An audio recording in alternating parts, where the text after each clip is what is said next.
Welcome to the Popcorn Talk Network, for the online broadcast network that features movie discussion, news, and interviews. Press 1. Popcorn Talk. We talk movies. Hello and welcome to a special watch-along of Return of the Jedi with the hosts of Jedi Alliance. I am one of your hosts. My name is Joseph Scrimshaw. Your other host is, of course... Right here, the Internet Soapbox Mark Donica. We're joined today by Mr. Tony Thaxton. Hello. Where does Return of the Jedi rank up for you? It's very high. I was the... Yeah, I know this is kind of the originals. I know this one tends to be looked down upon, but it's very high for me because I was like 5 when this came out, and it's the first one I actually remember seeing in the theater, so it kind of has that special place for me because of that. No doubt. Cool. Yeah. So we've done the watch-alongs for all of the 6 films. This is, of course, our last one. For the prequels, we talked a lot about what we liked about them, what we didn't. We've continued to do that for the original trilogy, but we've also been trying to really look at the original trilogy with fresh eyes, since it is so beloved and regarded, and see kind of what's different in light of having paid a lot of attention to the prequels. We are watching the most recent edition, the Specialist Edition, so the most special it can possibly be. We'll talk about what we like and what we don't like. We've also kind of tried to look at what's the theme overall of each individual film, and how does it fit with like the larger story and themes of the saga. I'm not exactly sure what I think the theme of Return of the Jedi is. Maybe redemption, but I don't know if that's just sort of Vader-Anakin story, or if that's the overall theme, or if it's breaking the cycle. So I will be thinking about that as we watch and talking about it out loud.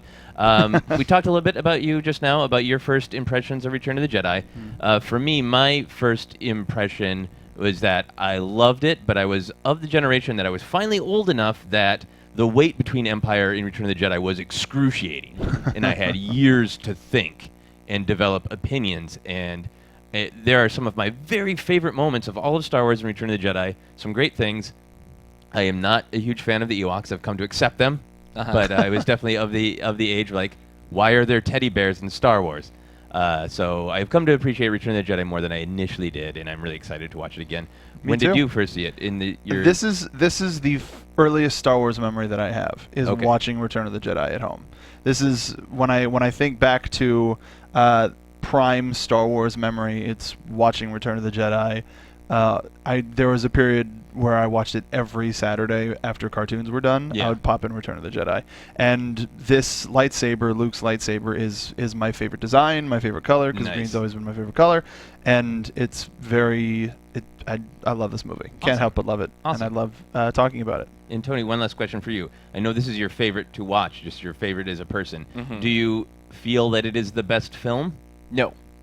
Yeah, it's like I said, it's up there favorite-wise. I mean, I think pretty much most people are gonna, and I'll agree with most people, that Empire probably the best movie. Yes, other people will argue that A New Hope is a better overall movie, but I find that fascinating. Our whole discussion of Star Wars, ongoing discussion of what's the best versus I don't care, I like this. Yeah, exactly. So I think everybody likes Return of the Jedi. Are you guys ready? I'm as ready Yes, as we'll sir. ever be, All I right, believe. Go ahead, Mark. All right, we're gonna count it down. On go is when you hit play on your DVD player or your iTunes browser at home. Here we go. In 3, I just said it on accident. In 3, 2, 1, go. Star Wars. I'm gonna miss that 20th Century Fox. We say it every single time. Yeah. It presents it as it's showtime, everybody. It's like flashing the lights in a theater. Yeah, it's literally like a fanfare. What a fanfare used to mean. So Tony, as a musician, what do you think? We have a week left to speculate. What do you think they're going to put there in front of Force Awakens? We know there's not going to be a Disney thing. Yeah, which I was actually surprised about, because in a way I thought like, oh, the normal Disney thing actually like kind of works. Yeah. Like it felt like, oh, it'll be weird, but it'll work. But now they're saying they're not going to do that. I kind of wonder if there's just going to be nothing. I figured just Lucasfilm, or well, there's got to be a crawl. So start definitely with that. Well, they'll start with maybe a long time ago. in a galaxy far, far away. But it just feels like it needs a little something to lead it in. I agree. Will there be a bad robot? Is that associated at all, or no? I think everything he does is through his production company of Bad Robot, so maybe? Yeah. But if there's no Disney at the front, I think he would wait to put Bad Robot at the end. Yes. I think J.J. Abrams is going to be very careful to be like, hey, I'm just taking care of Star Wars for a while. Yeah. I'm not trying to like pee on it like an animal and say it's mine. I have often thought about in the crawls, I like how some things are, I think it's usually the sort of proper nouns are all caps, but I think it started my desire to put things in all caps when I write things that I think are the most important. Must be in all caps. Well, it's like this is the early. You're supposed to read it like you're doing it. You're supposed to scream "Galactic Empire" as you read it. The dreaded Galactic Empire! And let it fade away with the ellipses at the end. To the galaxy. Galaxy. So we've remarked on the other two movies of the original trilogy, how they all start with Star Destroyers, and I really hope that the whole sequel trilogy does have a specific thing that it starts with. Mm-hmm. Okay, so obviously as kids, you guys just accepted second Death Star because you were seeing this early enough that you probably weren't being that critical. As adults, are you like, well, why a second Death Star? Yeah, it's and not until the last couple of years did I actually start really even thought about it. Okay. Like, Yeah. They couldn't have gotten a little more creative there. Well, I mean, technically it was successful. The test blew up an entire planet. True. Right. And- Nobody's questioning Death Star is bad. Yeah, no. So that's where they're like, it worked well. We could probably go through the design. We just got to get rid of that exhaust port or utilize it in a different way, and we'll be good. We'll be fine. So it never really bothered me that there was a second Death Star, and also the fact that it does become they're trying to make it as operational as early as possible. There's a lot less floor with a lot less staff and a lot less crew. Yeah. A A lot more holes. To lot fall more down. like independent contractors with construction workers. So overall, as of this sort of state that it's in, it's better in all facets, really. You just got to protect that core. We're told it's bigger. We don't ever really get a great visual comparison. Mhm. But I'm fascinated by it because it's one of those things that sort of makes sense in a real-world way of like, you came up with this ultimate battle station and it got blown up. Why not build another one? But just sort of narratively, we're not used to things working the way they would in real life. Yeah. Yeah. There's something almost mundane about it conceptually of like, I'll build another one. Yeah. Well, Like- I guess in the original draft or original script, whatever, they apparently were going to have 2 Death Stars. I read about that recently. Yeah, which is an interesting idea.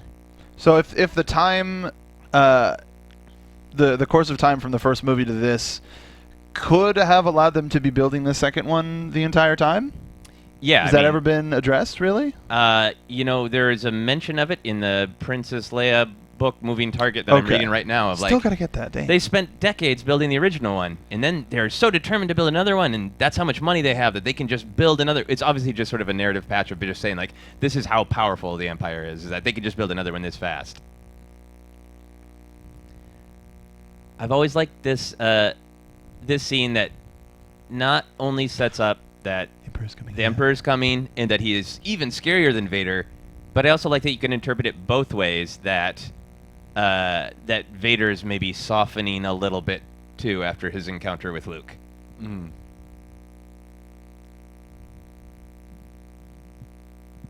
Because it still sounds domineering, but there is the subtext there of like, dude, you better get it together. Yeah, like, I choke 50 Imperial officers for breakfast, and he's not as forgiving as I am. Like, the line's very effective. Now, who are these guys? None of them are orange like the BB-8 one that's Yeah. in the advertisements. This is Golden Fussy and Blue Trash Can. Golden Fosse. I didn't know about this change until recently. Our first change, I believe, is coming up, and it's so pointless I don't understand it. Actually, specific Blu-ray change, I think. Okay, Yes, Specialist Edition. they made the door bigger, and it zooms in. Oh, the pan. Yeah, Yeah. Oh, yeah. the pan didn't used to be there. No. Sweet digital zoom. I don't Have you understand. ever read any rationalization for that? No.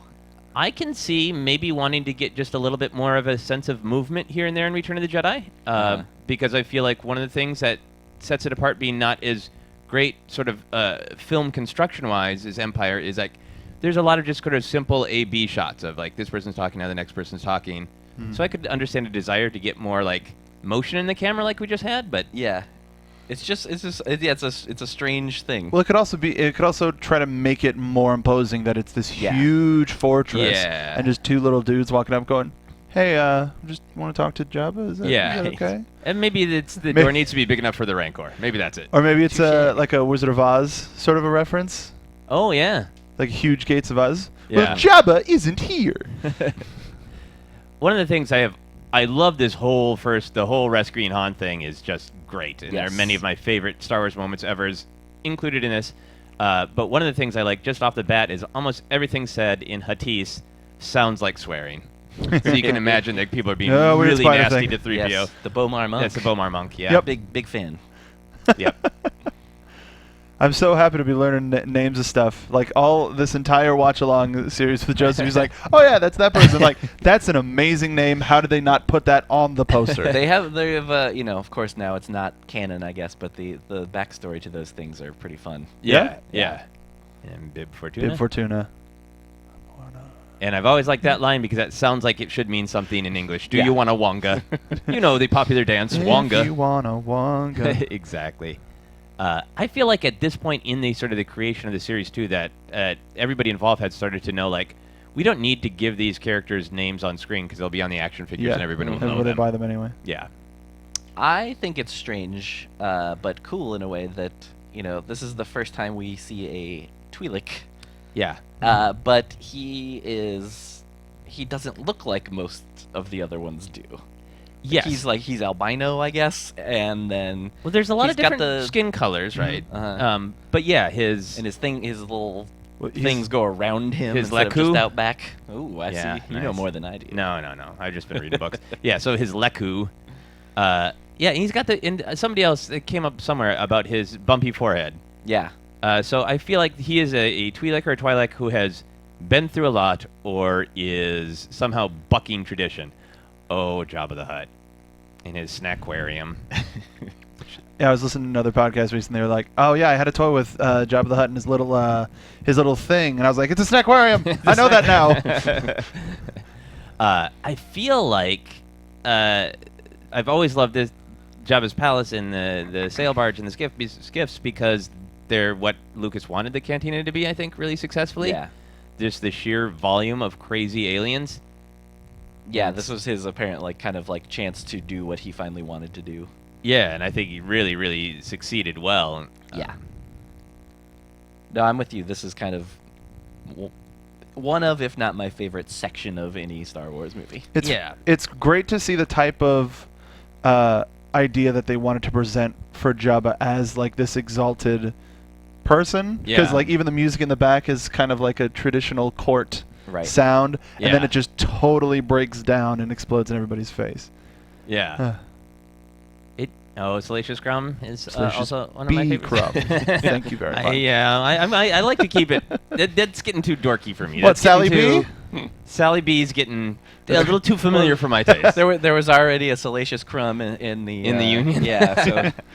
A thing that it took me a while to notice is that in the hologram you can see that Luke has his lightsaber, which I feel like if you had noticed that in the theater, it might take some tension away. Yeah. I'm pulled by Mark Hamill's amazing, just like flat, on purpose, flat performance. I have a gift for you. These two droids. Yeah. They work hardworking. Fun bit of trivia: the person playing Ula, the dancing girl, is Femi Taylor, and she was the only person to actually come back from the original trilogy to film stuff for the special edition. Yeah, and looks exactly the same. Which was amazing. Yeah.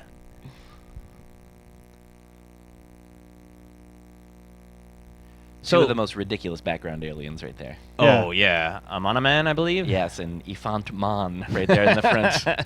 Yeah, a little on the nose with that name, Ifant Man. But a great collection of evil laughs.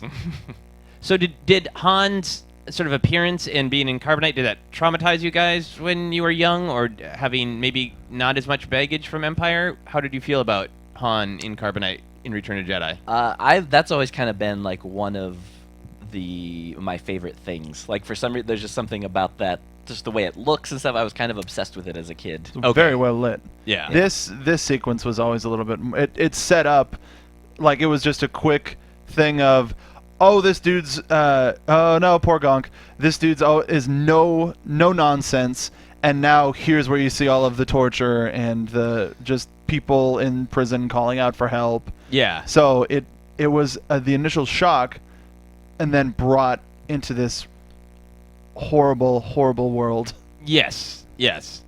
I think in terms of things that are like good or bad in Star Wars movies, I have always sort of delighted in how messy Luke's plan is. If everything we're seeing is indeed Luke's plan, like, to me, the best way to interpret it is I'm going to send in person after person. So not only do I have a lot of friends around when I need to make my move, but I'm hoping that every one of those things will work first, so I don't have to come in and be a Jedi. Like, I feel like it is a Jedi thing that he is trying every other way to resolve the situation he can before he just comes in with a lightsaber and starts swinging. Yeah.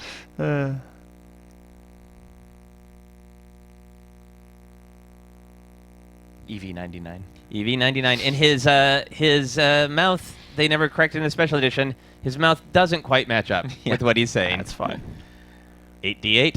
Oh, and now we are approaching my least favorite thing in all of Star Wars. The change in the special edition to the song. I hate this so much. Just I let Max know we Rebo try to be happen. positive here. No, it's fine. But, it's fine. We talk I have about to be honest. what we like and what we don't like. I don't mind that little guy who was added. But this song... the original song was so in line with the sort of cantina music, a little bit more of that sort of... It was more space jazz, which makes sense with the ridiculous name Jizwaling. It was already, like, a little cheesier, but then they just really took the cheesiness up way too much here. Like... Yeah. It's a little cringeworthy. It does for not me. match tone-wise. No. And shots like play that. to the camera. Yeah, the playing to the camera is not a language of film that had been used in Star Wars up to that point. And the lack of movement too made it more a lot more relatable, and it kind of spoke to the audience a little bit more. Yeah. It just it fits better. It fits a lot more. You mean the visual. original? The original, yes. Yeah. No, not this. No, God no. Like I originally liked it because it's like, oh, it's something new, and then thinking about it in context was like, but that doesn't make as much sense. Yeah, I think it is the same reason that my least favorite part of Phantom Menace is the announcer of, like, it moves too close to modern. It moves too close to real world. There are too many parallels with real world, and I want to be a long time ago in a galaxy far, far away. Not, hey, kind of a rock song, not really rock song, but, Like weird Blues Brothers 2000. I feel like what makes the Cantina... Yeah, Blue Brothers... Yeah, that's great. But, like, what the Cantina music and what the original song made it work is we were, in real life, far enough away from the 30s jazz influence of those songs that to us, in real life, in the 80s and even now in the 21st century, it still feels old. Yeah. Whereas, like, Blues Brothers 2000 feels horrible and not old enough. We're never far enough away from Blues Brothers 2000. This doesn't seem like a dueling piano bar. This seems like a seedy jazz club from the 30s and 40s. Love me some Boosh. Yeah, Bush, Bausch, Boosh, because none of us can decide how it should be said. One of my favorite costumes in all of Star Wars. Oh, yeah. Yeah, just amazing design. Yeah, I feel like I don't mind some of the additional shots of Boba Fett because they make him seem cocky, and I like that. That adds to his character that he's hanging up with the background singers. Those don't bother me. But it also kind of makes him a little bit more sad too, because he's like, "Hey, you see that thing in the corner? I did that. That was me. I did that. I did. Ladies, where are you going? Yeah. Sorry, go ahead. Yeah, I was just gonna say about like Bush Bush Boosh looking cool and all these aliens looking cool. It just kind of feels like, hey, you remember when you liked those maybe 60 seconds of Bounty Hunters in Empire Strikes Back? Here you go. Yeah. Here's all of that for a third of the movie. Bounty Hunter explosion. Yeah. Ladies, be right back. I've always liked that little touch because it makes him cocky. Yeah. One of my favorite things about the new Disney Infinity 3.0 game is they have Boosh as one of Leia's costumes. Oh, nice. And it's like, okay, cool. And you give her a thermal detonator too. And Ben Burt, yet another great audio design of the way she speaks. Is Ben Burt involved with Force Awakens? Okay. I figured he had to have been, but I hadn't looked into that. This is both true. It's slightly funny. I'm slightly ashamed. I'm slightly proud. I had that thought at like 2 a.m. one night, and I need to check right now. Cold sweat. Yeah. Wait a minute. Bedwork. Yeah, and he is. Excellent. It is interesting that Boba Fett is portrayed to us as the cool bounty hunter, but twice in the original trilogy, he is ready to shoot, and somebody else is like, no, you don't need to, because Vader stops him from shooting. Maybe he just really hates Chewbacca. I believe one of the aliens we just saw in the back, if I remember correctly, is the Marvel Comics Jabba the Hutt. Do you know what I'm talking about? Yeah. Yeah. Yeah, So, but explain it. yeah, the earlier comics before this movie had come out, they had. I don't remember. Maybe was it just the novelization, or not novelization, but The comic book adaptation? yeah, was it just of the first movie? They, since you never saw Jabba, they had a character that they made Jabba then. But I think Yeah. it was like a Cantina alien initially, and so they had like this thing that was ready to be used. So they just made him Jabba. I believe, and so you see that alien in the background here. Oh, cool. Cool. So Google Marvel Comics Jabba, you'll see what I'm talking about. Yeah. Yeah, so you can see... Okay, so you guys like this? The creature eating and burping? No. Nope. I'm fine with the eating, hate the burp touch. Like the transition, I can agree with like the something may have transition, needed to be there to show the passage of time. Yeah. Maybe not that.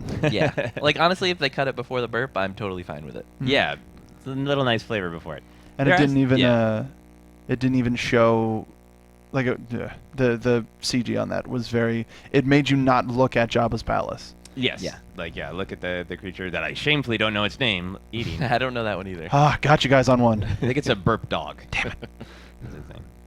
But there are a lot of touches. I feel like Return of the Jedi is kind of all over the map because some of it, sort of directing-wise, is very straightforward, and then lots of nice, fun little touches. Like, I loved it when Leia bush bumps into the chimes and things like that. Well, it makes you... it immediately gives you a thing like, oh, they're not used to being in that helmet. That's not somebody who's confident in that costume. They're not who they seem to be. Yeah. I just like that it reveals Jabba is a chime guy. Wouldn't have pegged him for that. Yeah, is that his door alarm system? His secondary system?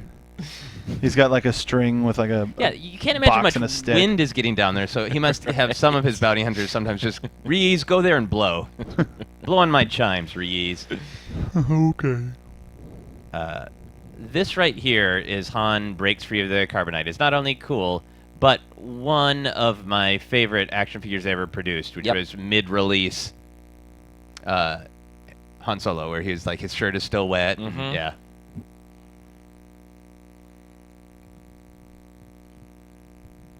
Yeah, They eventually did come out with the Han and Carbonite figure in like that very last run of action the figures. original Kenner, yeah. But until then, you could only get just the block of Carbonite with Slave 1, and I didn't have Slave 1. And I was very envious of anyone who did. By Jedi, I was so hyper-conscious of, as I was watching the film for the first time in a theater, like, which action figures might they make? Because they had already released the first wave. Yeah. But every time, I was hyper-alert, like, Han in just his white shirt and it's kind of dirty. I hope that action figure comes out. Yeah, because until they had released the Han and Carbonite on its own, I used to take my Han Solo figure and my mom would give me a little bowl. Yeah. I would literally fill it with water and put it in the freezer. That was the Nice. best I could do. It's adorable. I love I love the characterization of Leia there, where she is so intent, loving but very intent too. Yes. I find this all very strange though. The curtain reveal. Yeah. And then there's even I never even realized the second one that happens right here. Yeah. It's a strange. I don't really get that. I imagine that this is a massive Jabba party house sleepover that all these people just sleep where they fall after they drink and listen to good or bad music depending on the edition. And so I imagine those are our nighttime curtains where we're sleeping. It's we got Han, everybody come over and party. Yeah. We're gonna party till question marks. You can either interpret it as the chimes gave Leia away, or Jabba knew this was coming and was like, there's something off. Oh. I don't trust these guys. Yeah. Just everybody stay awake behind the curtains. And was that our first reveal? Well, not reveal, but our first shot at Lando? No, Just then? earlier while we were talking, he has his very specific. Oh, that's right. Pull the No, face do- down. Oh, he already pulled it down? I Yeah, thought yeah. that was okay. Which is a kind of a silly moment also. Because, Yeah. I mean, I get it, but it's just like, just for the camera. And he This- also bumps his helmet on the ceiling right before it happens. Donk. Oh yeah. Well, good. That's Star Wars tradition. Yeah. I hope there's some head bumping in Force Awakens. This scene super gave me chills as a kid, and it still does. The way Chewie has information that the audience does and Han does not. Yeah.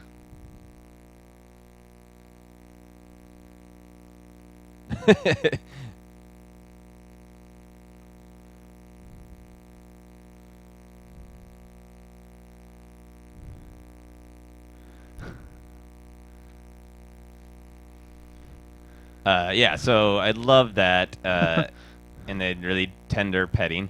But I think that's going to connect more to where Han is at in The Force Awakens. That idea of like it's unbelievable that Luke's a Jedi, and he's still kind of like, yeah, I know there's some Force stuff at this point, but yeah, and to see that he's going to be all the way.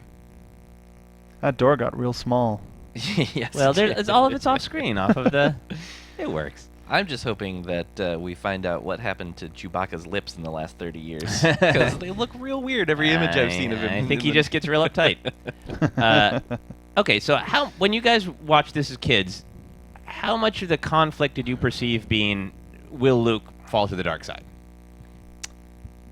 I don't think I never even like. Oh, thought of Doug it has being been a added. yeah. That's brand new. Not until much later, to your question. Like, not much later in the movie. Okay. Yeah.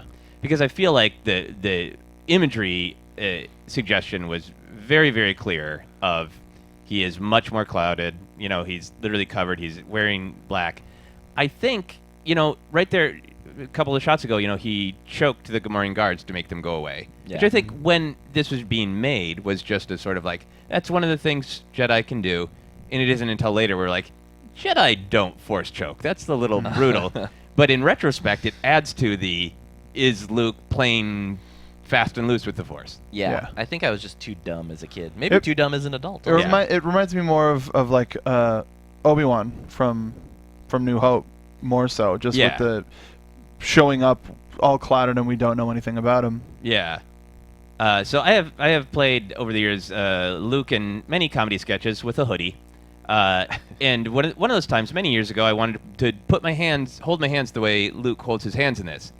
And a friend of mine pointed out, like, his hands aren't laced. His hands are cupped within one another with the thumbs like this, which when you do that, like, if you do the difference between lacing your fingers, that's, like, angry and aggressive. Cupping them is very peaceful and, like, zen. And, like, I wonder if that's a Mark Hamill choice, or... Our first Ishi Tib sighting. Yeah, there's an Ishi Tib in the Leia book I'm reading, Moving Target. I just try to take any advantage I can to say a name that Ishi Tib? everyone might not know.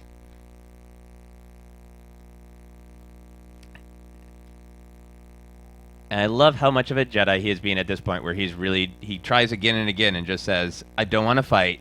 Come on, please, back down. Mm.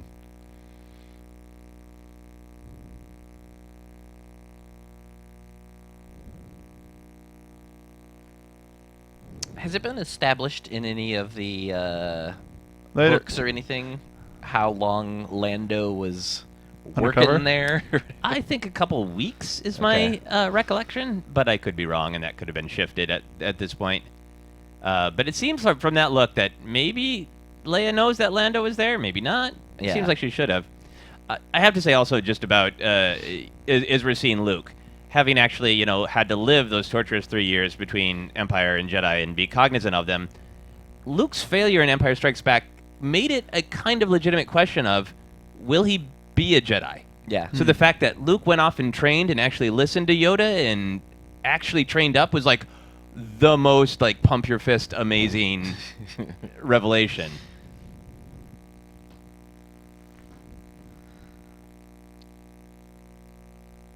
I love the Rancor. I was real excited when that toy came out. Ugh. Oh yeah, amazing. And they fixed up the effects pretty well for this edition.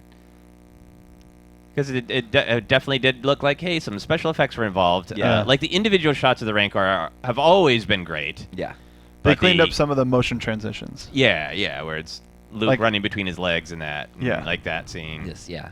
It doesn't look as obvious. Blue screen, I guess it was those days. Yeah.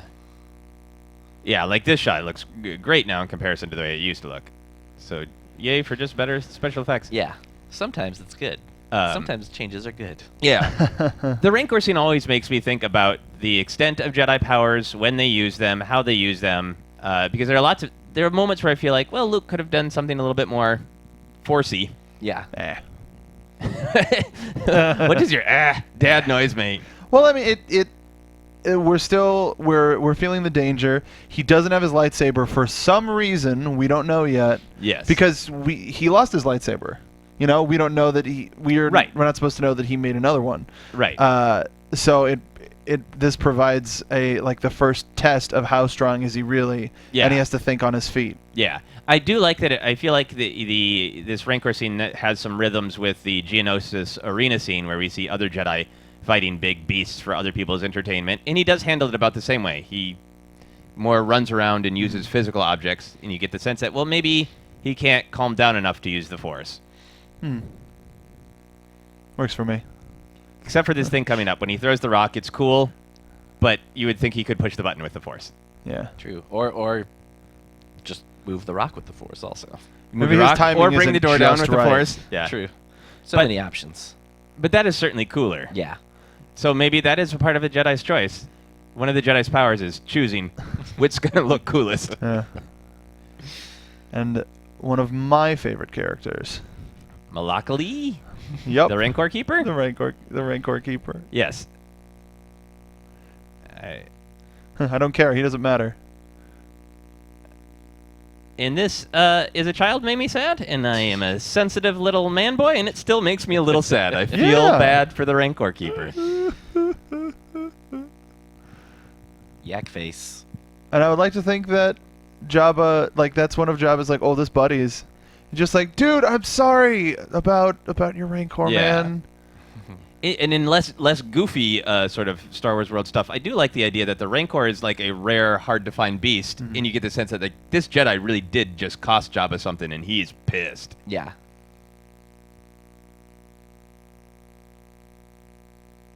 I love that exchange of dialogue. I think that's some of the better on-purpose comedy of Star Wars.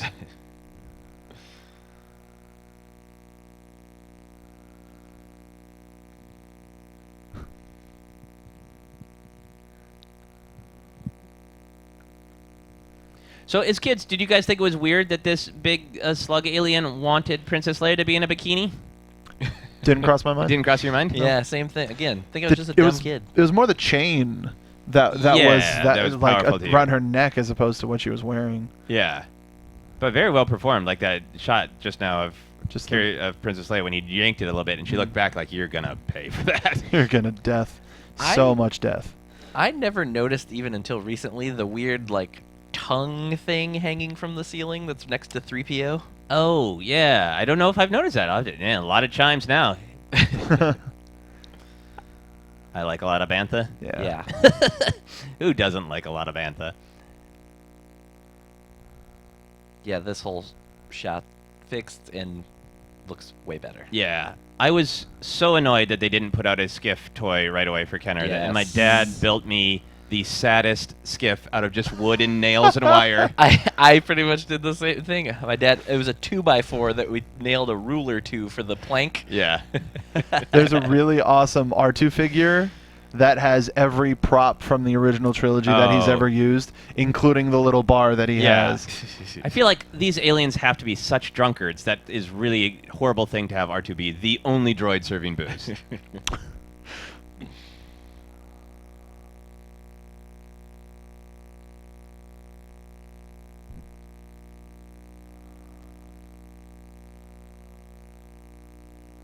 Yeah, Mark Hamill's journey as an actor, he just showing the amount of growth and that he is in this sort of weird headspace that makes sense to him, but Han has no idea why his friend's attitude has changed, and he's like, I've got this. Like, no! When do you ever just have things, Luke?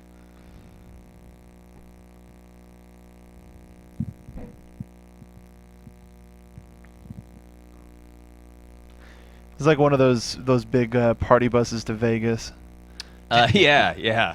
I had never thought of it that way, but it truly is. Well, just with the music playing in the background, it's like, oh yeah. Yeah, and I love that background music. That's great. Yeah. Festive fun. The beaked Sarlacc. Yeah, how do you guys feel about the beak? The beak does not bother me. It doesn't bother me. I wish the effect was cleaned up a little bit more, a little grittier. Yeah, it's a little too computery there, but yeah, it'd be great. It makes it seem more like a monster and a living being than just the pit. Yes, yeah. I mean, with the beak, it looks a little bit more like there is some horrible living creature there, as opposed to some people made a hole in the sand and stuck some teeth on it. I think this is my first time watching Jedi since the last figure fights we had, and seeing the our three-way match right there on the skiff. Oh yeah, of Klaatu Nikto Barada. Yep. Yeah, the names have changed around a little bit since then, but nah, that's what they are. Yeah. So this moment coming up where Luke gets the saber is probably my favorite moment in all of Star Wars. Like, I have agency now. I don't have to just stare off and wait. I can make decisions about what happens. Yeah, and I have the power to do that. Music during this whole section is great as well. Oh yeah. Yeah. And it's a subtle thing, but when he actually catches a saber here in a moment, Hamill gives it this little look of like, awesome, yeah. I have a saber now. Right there. Yep. It's so like, yep. We're going. Yeah. Yeah, his look just says like, yep, it's go time. And almost like he is enjoying having agency and having power. There it is. There's the Wilhelm scream. And it's also it was always fun for me to see it sort of from the perspective of Han, especially like having an older brother, and Luke was always kind of the younger brother that you didn't believe in, and then Han's out of it, and then suddenly the younger brother's like, why Sweet jetpack. all this power? And did you think it was any sort of a cop-out to see Boba Fett finally in action, and then he just totally fails? I was amazed to see him actually use his jetpack that you knew he had because it was on the action figure. And I was bummed out that he left so quick. Like I think everybody was. But I think it also shows the difference of power. Like the year of Boba Fett just hanging out drinking on Tatooine, and Luke actually training. Yes, I think there's also, this is something where the prequel will give us light, where you understand why Boba Fett is like, I don't care what else is going on, there's a Jedi, I'm ignoring everything else, and I'm killing a Jedi. Yeah. Because the Jedi killed my dad. And I think they added in special edition that he's not just aiming, he gets a shot off. Mm-hmm. Yeah. So I think there's an attempt to sort of, make it work a little bit better. And Lucas said, great. I had no idea people loved him that much. I wouldn't have got rid of him so easily if I understood. Yeah. Yeah, and of course Leia's taking out of Jabba is amazing and powerful. Except we don't have to hear the gross wet slap of that tail again. Yeah, but his death chortles are pretty wet and gross. Oh yeah, powerful. This always struck me how much Luke and Han used to both be like cool, and as soon as we get into Jedi, like Han is going to just sort of dick around trying to rescue Lando, while Luke takes out everyone else. Like the balance of power has changed.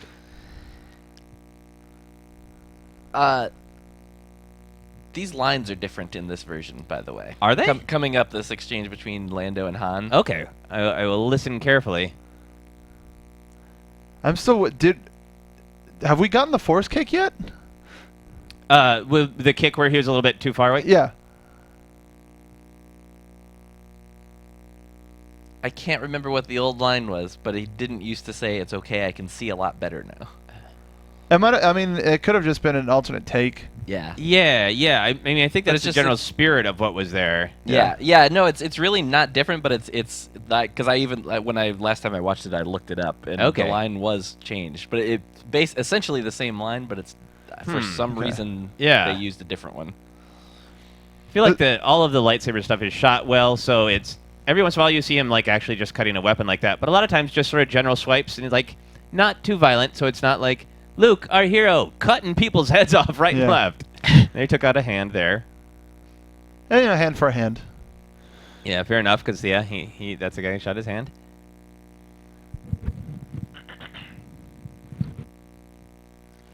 Yeah, so I like that Luke warns Jabba again and again and again, trying to be a pacifist, trying to just say, like, let's work it out, I'll pay you money, whatever you want. And then when Jabba does not accept that, like, okay, then I'm going to blow up everything you own. It definitely sets the scales for where Jedi morality is.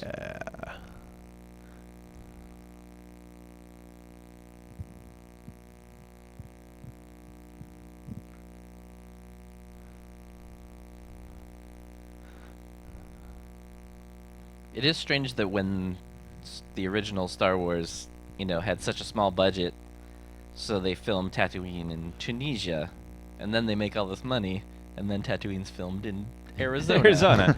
Like, yeah. I think Lucas was determined to not have this one go over budget. Empire went over budget, so I think maybe that has something to do with it. They'll never make that money back.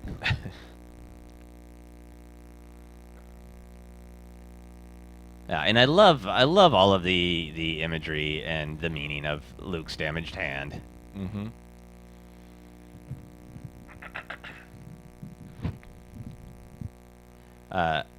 And I always wish that there was a little bit more of a conversation there between Luke and Han. There is in the cut sandstorm scene. I always wanted there in the film to be a little bit more clear acknowledgement from Han of like, yeah, that whole Force thing and you being a Jedi. Wow, thanks. How's that going?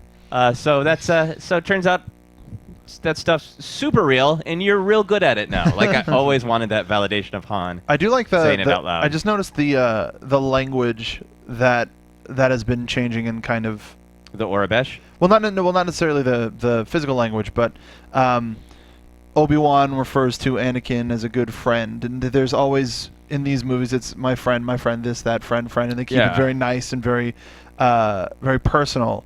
Whereas with these two, it's master, my apprentice, and very rigid. Yeah. Palpatine calls him a friend at one time, but it sounds really sarcastic. Yeah. Yeah.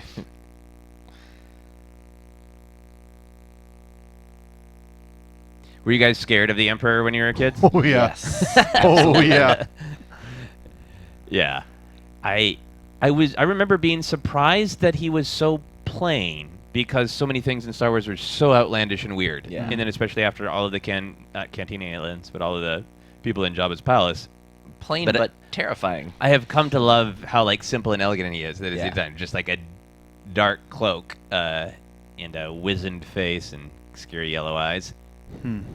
And this is also the first time we just saw them briefly, but the Imperial Guards, the red, another one of my favorite costumes. Yeah, me too, but that's another really, thing that made him really. scary is like, these guys are new. Yeah. What can they do? I know, and we only ever see them just stand still. Yep. Yeah, and what are those pikes about? Yeah, there's a deleted scene where we get to see them point the pikes, which is cool. How do you guys feel about Jedi Yoda as opposed to Empire Yoda? Just like the character? Or the puppet? Or Yeah, kind of. It's for me. I think it's like a matter of lighting, and I'm not normally one to say nerdy things like that about movies. Oh, but please. I feel like it just doesn't look nearly as good in this movie as he did in Empire. Yeah, I would think that lighting would definitely play a part in that. I feel like maybe there's an attempt to make him look a little sickly or aged. Yeah. But I think there's also like Empire is just almost like showboating with how good Yoda is, and lots of different scenarios, which really makes you ignore the Muppet part. Yeah. I mean, the sitting down here is pretty great, and when he moves his little feet. Yeah. No, they're still good in him. It's definitely. I would definitely say it's the lighting. Yeah.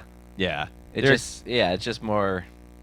I mean, obviously, it's a puppet the whole time in both movies, but like, I don't know, it's just more. The legs are great here, though. Yeah. You see more of the movement. Yeah. Yeah.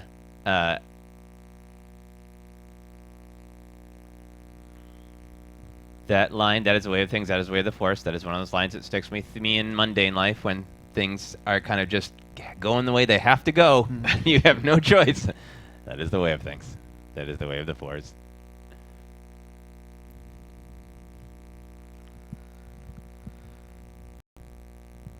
I didn't say that, dude. Yeah, I like this character-wise that he still has enough energy and personality to laugh at him. Like, no, no.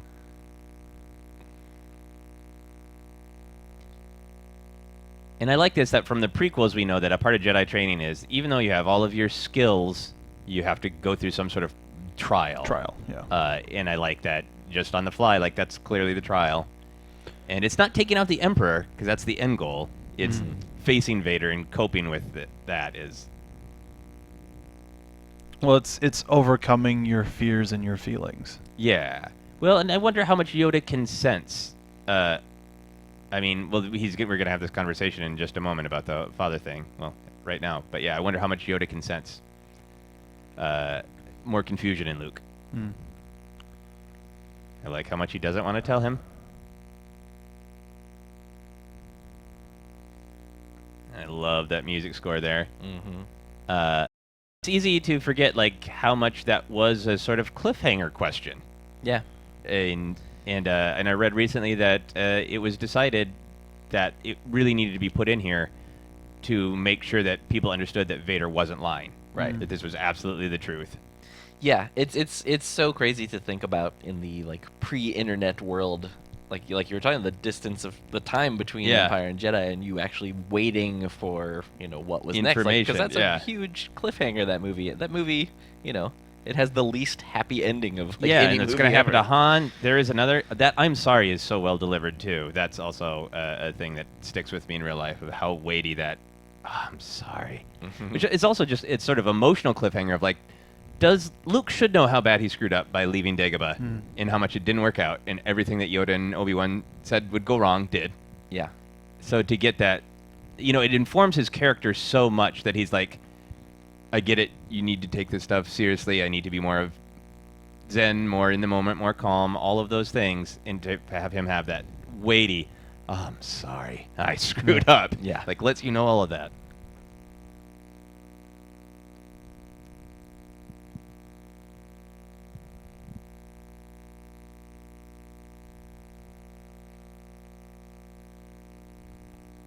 Now, I'd like to imagine that if Yoda had a little bit more energy, he would have warned him about the Force lightning. And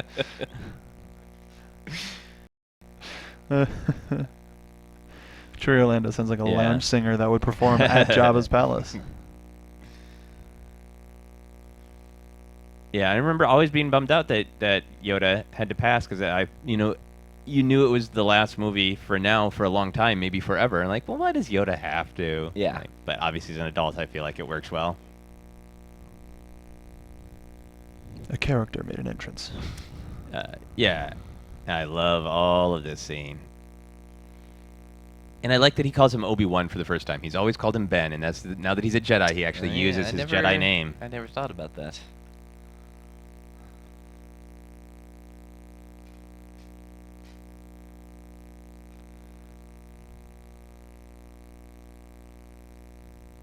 So also, I cut off 3 of his limbs. That's so cool. I've always liked that, and obviously I think it's the first time chronologically, in release chronology, that concept is really firmly introduced, but it gets played up so much in the prequels, and I feel like when you look at Star Wars, it ends up being such a huge, important theme of all of Star Wars that everything is being determined by the way you're looking at things. Yeah. I mean, Lost Stars helped me look at the first Death Star being blown up and going, no, we knew people on that Death Star. Yeah. And same thing with, even more with the Yavin 4 too, but. Yeah. EVO. Yeah, and obviously all of the sort of Force Ghost rules have not been fully explained or explored anywhere. And you wouldn't want them fully explored. But I always wondered, like, could Obi-Wan have had a little bit more of these helpful sit-down discussions with Luke? I thought you more meant like the logistics, like why The does actual- he need to sit down? Why Yeah, can he sit That's down? because I think he's just being polite. Yeah, I mean, I think he can manifest his form. He certainly doesn't need to sit down. He's a ghost. But I feel like it's good blocking. I think it's solid. I think it'd be dumb if they were standing this whole time. Was he there when they shot there, or was this like shot separately? Do you know? I think that they were on scene together. It may have been like the fill shot for the left was Right. Yeah. Yeah. How do you guys feel about that overall? Leia? Leia being the sister. I love it going forward. Obviously, it was not entirely planned out. Yeah. Obviously. But, as we've been rewatching these, it's very easy to look at them as Luke is a young starstruck kid. He has a crush on her. She doesn't return him. She gives him a peck on the cheek for luck and then kisses him, no tongue, kisses him to make Han jealous. Yeah. No real emotion behind it. Real quick thing I want to lay down for discussion later in that previous scene is the idea that Obi-Wan just wants him to kill Vader and wants him to not depend on his friends. Two things that Luke does not listen to later, which I think becomes important.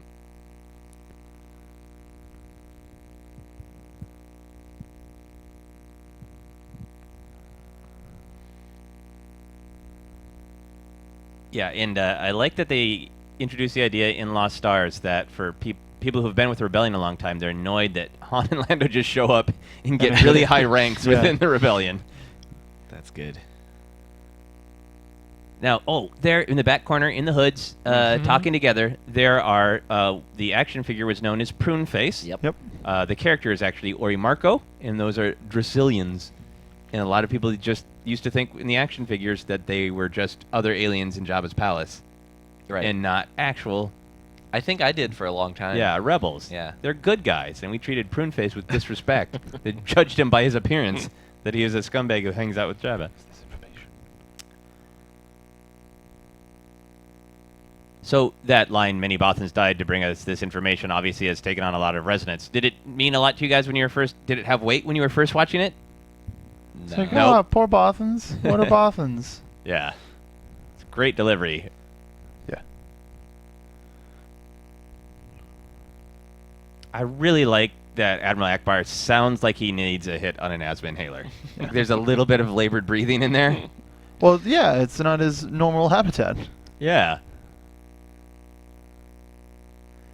It's not as humid. And again, going back to Lost Stars, it was great.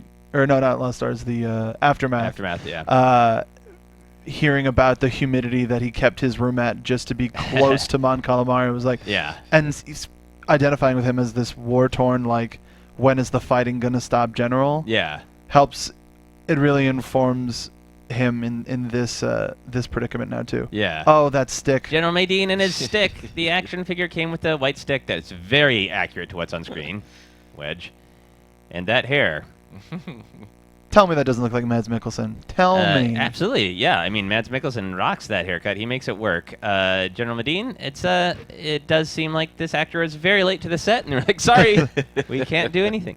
Can you fix my hair? No, but you get this stick. Yeah, I mean, many things are understandable. Like, that's late 70s, early 80s fashion. Yeah. This is just, this guy's got Sweet bad hair. space hair. Bad space hair. Bad space hair day. This is kind of the first time we've seen any other, with the exception of Chewie, I guess. Non-humans in the Rebellion. Yeah, and I think that's so great that they did this. I think it was probably just more exploring with aliens, but I love that it fills out the backstory that that Emperor Palpatine had made the Empire very racist and had put humans in charge of everything. Yeah. And so, of course, our good guys, Rebellion, should have a ton of diversity, all these different planets and aliens working together. Those transport ships. What about the transport ships? They're just everywhere, and it's just kind of space filler. Like, yeah, of course people wouldn't want to walk everywhere. We got to put little trams around. Oh, yeah.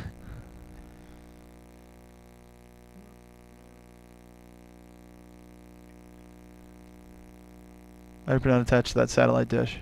Yeah.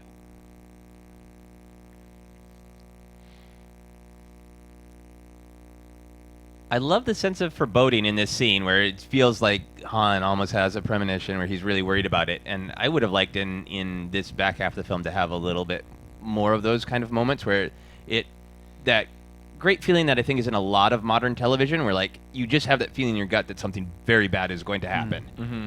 I feel like that would have given the back half of the film a little bit more weight if we had more moments like that one that we just saw. Yeah. Wait for Han anyway. Yeah. Yeah, because it does almost feel like... Yeah. Yeah, but nothing comes of it though. And It so gets it's banged up a little bit. Right. Yeah.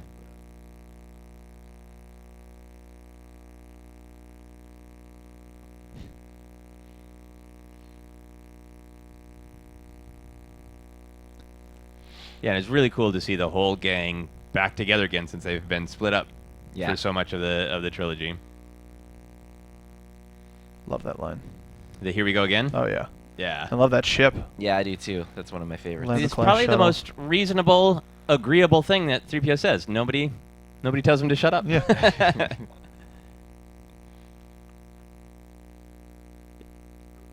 Yeah, the shuttle Tidarium is very cool.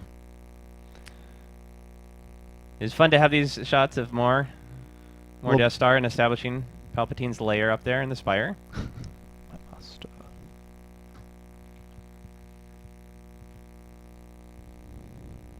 Do you know much about the Imperial dignitaries? They're being expanded in the fiction a little bit. They were in Legends. In the new stuff? They were in Legends, and it's also being supported in new canon stuff. Okay. That they were basically cultists.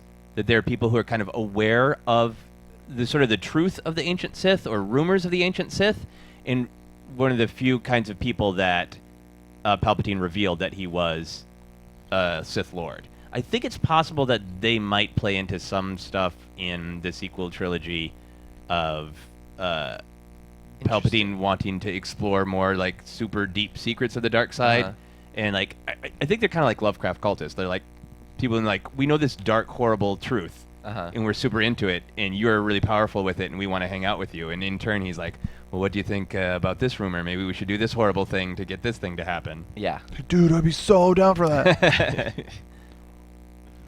Yeah, and Admiral Piet lived this whole time. Vader hasn't choked him.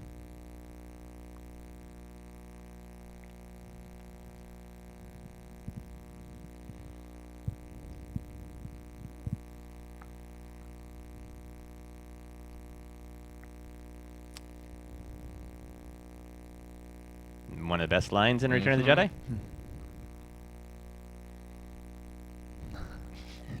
I love Han's story that he is fully committed to the rebellion, that he's been changed by everything that happens, but I feel like he doesn't get as many cool moments or cool lines, so I treasure every cool Han line. Yeah. And Fly Casual was pretty great. Pretty classic Han. I know our friends at the Star Wars Minute had a theory that because they feel like Han's a lot different in this movie, and so they think he suffered some brain damage in the carbonite freezing. I feel like he suffered some screenwriting, not giving him full. I think part of it is that now that Luke is a Jedi, and we really need to pay attention to that. That's the main story. At this point in the movie, Han's arc is kind of resolved. That Han just ends up not as much to do, sort of narratively. Yeah. And it should have been compensated by more super awesome Han Solo lines and moments, and he's got some. We'll point them out, obviously.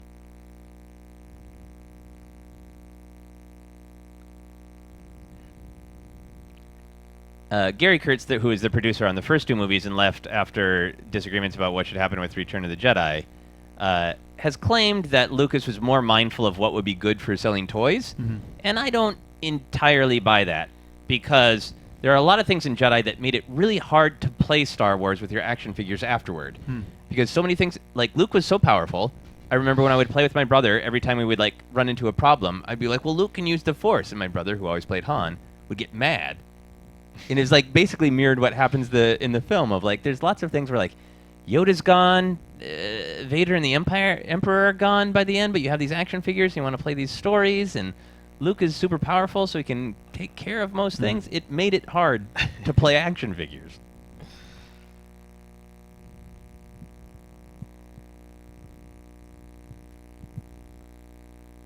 Yeah, so Han kind of is a boob in some of these scenes here.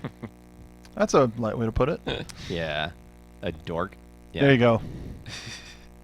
It's my favorite. My favorite costumes in this movie. My favorite version of stormtroopers are the Scout troopers? Yeah, the biker Love 'em. scouts. Yeah. What about Leia's combat poncho? Yeah, Rockin' Combat Poncho, yeah. She won our figure fights episode that we did on Jedi Alliance a while back. Yeah, I love the Han line, hey, it's me. That's great. But like, I just kind of feel like it could have been reshuffled, so Han screwing up by snapping on the twig is not what sets other people off to have a cool adventure. But we get this speeder bikes. I was so happy that there were actual fisticuffs in Star Wars, because before this, no one ever did anything hand-to-hand. Yeah. It's all lightsabers and blasters, so even a little bit of sense of, like, Han can throw down in an actual, like, fist fight. Let's get him a quick Really cool. fireman's carry, knock him over. Yep. Some space judo. And this is a great cut.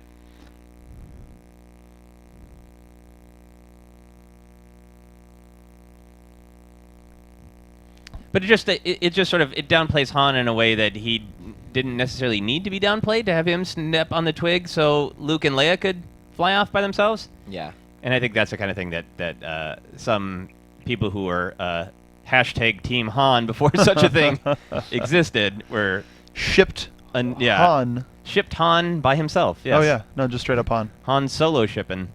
It's like a Literally. rowboat. I will say that Return of the Jedi, I mean, again, because I was young, it probably worked to that. Speaking to your thing of Lucas just looking for toys and marketing and things of that nature, the Return of the Jedi stuff, when it came to toys, when it came to video games, when it came to board games, was always the most fun to me. It was. Well, I think they'd figured out what they were doing. Yeah. The action figures are by far the best. I mean, I think, you know, and with so many cool aliens and the Biker Scouts and the speeder bikes are so cool. Mm-hmm.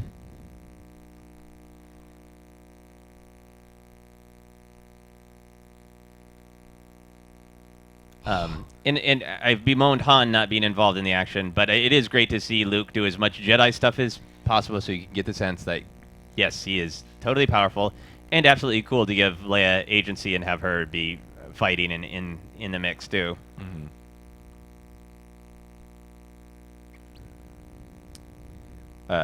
We've also been commenting as we go through these movies, Tony's, which scenes have caused us the most problems in video games, and this is certainly way high up there. There's an achievement in the new Battlefront where you have to go at full speed on a speeder bike through a very long course with very many redwood trees. Without hitting anything? Without hitting anything, without taking any damage, and you got walkers in your way, but it's still fun just to try because they made the speeder bikes fun. Yeah, I am as hard as it is. I'm much better at the speeder bikes than I am at flying an X-wing. Oh, I am nice. awful In Battlefront. Battlefront, yeah.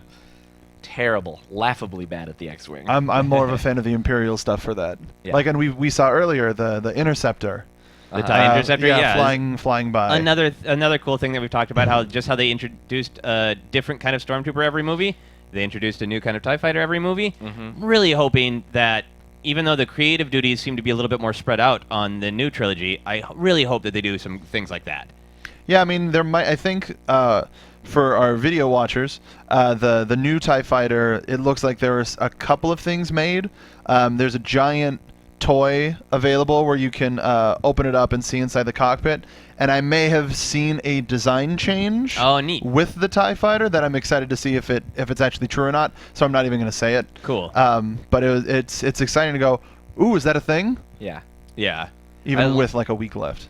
Yeah, absolutely. And I love seeing, for the first time, really, Luke using his lightsaber, anybody using his lightsaber to deflect blasts. I mean, we got that in the probe training scene in A New Hope, but I think you don't necessarily know that, one of the main points of a lightsaber is to deflect blasts until you see that. And then everything prequel era is crazy with blast deflection.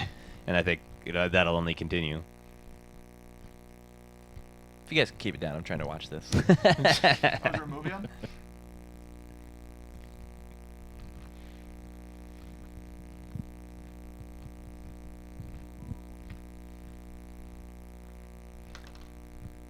Okay, the big controversy of Return of the Jedi coming up. How do you guys feel about the old Ewoks? I'm totally fine with them. So they never bothered you, right? 'Cause No. you Well, saw again, it and you just accepted them. Yeah, a perfect age for it. You know, I was super into them. You know, I was 5 when this came out, and so I was the perfect age. And everybody talks about them being like so cute and everything, but really, kind of only Wicket is cute. They're savage, man. Yeah, like Well, yeah. They have a witch doctor. Yeah, and the Witch Doctor bounces a little bit, but I mean, okay, so here's the thing. Like, think back to all of the freaks we just saw in Jabba's palace. Mhm. That is a teddy bear. For better or worse, that is a teddy bear. If the Ewok's Right. ears had been pointed, I would have been more into it. right. Because But I mean, it would have made it more alien. As a kid, it had the same effect to me as, like, the music that's too close to real. Uh-huh. I had teddy bears, so I just didn't feel like that's not a shocking alien thing that I could never imagine. Right. That's my teddy bear Chocolate, and he's a character in Star Wars now.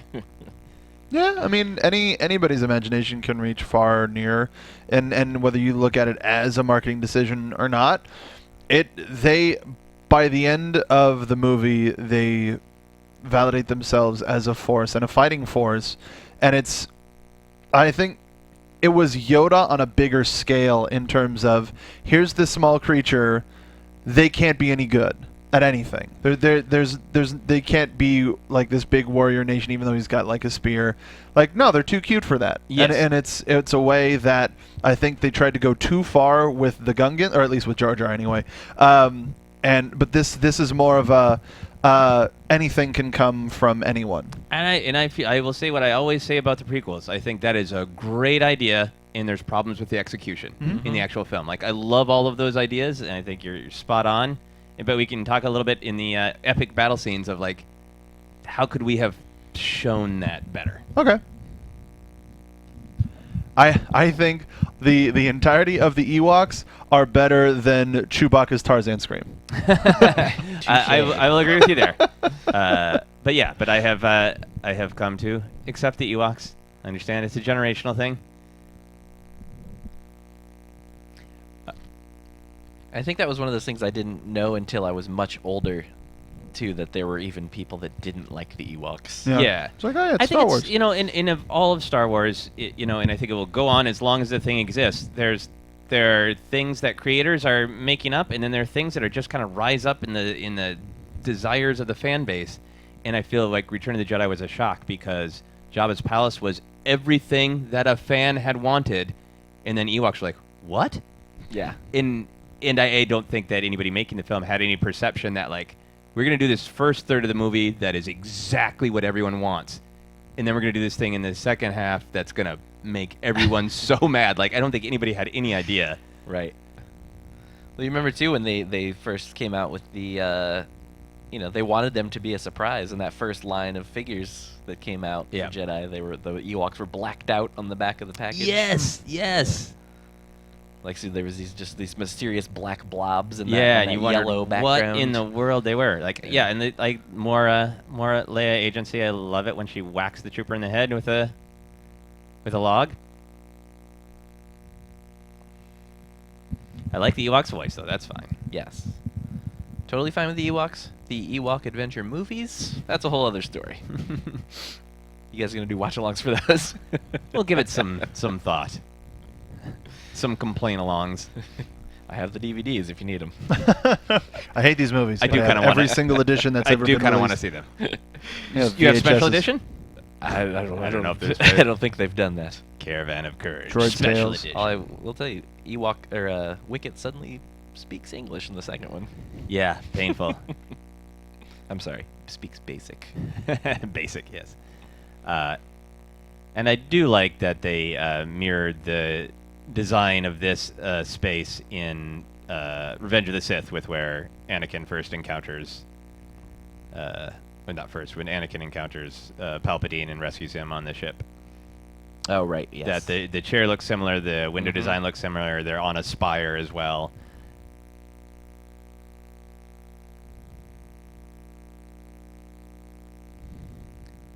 And I think all of this too, wondering what the exact relationship between Palpatine and Vader is, and how much Palpatine wants to turn Luke and how much he doubts Vader, all that has way more weight with the prequels now that we know the relationship between Sith a little bit more. When did we learn that his name was Palpatine? Because it's never said in this movie. I think Was it's it one in of the books? novelization. Okay. I think it's in the 'Cause novelization. So I didn't think it was on the toy either. It was not. He was just the Emperor, and Yeah. as the Emperor for the longest time. And that was one of those things where other kids on the playground would be like, his name's Palpatine. Cool. It's like, yeah, well, his first name's Sheev, dork. Oh, man. Boo. Yeah, Sheev's kind of a recent development, isn't Sheev's it? a very recent Yeah. development. Yeah.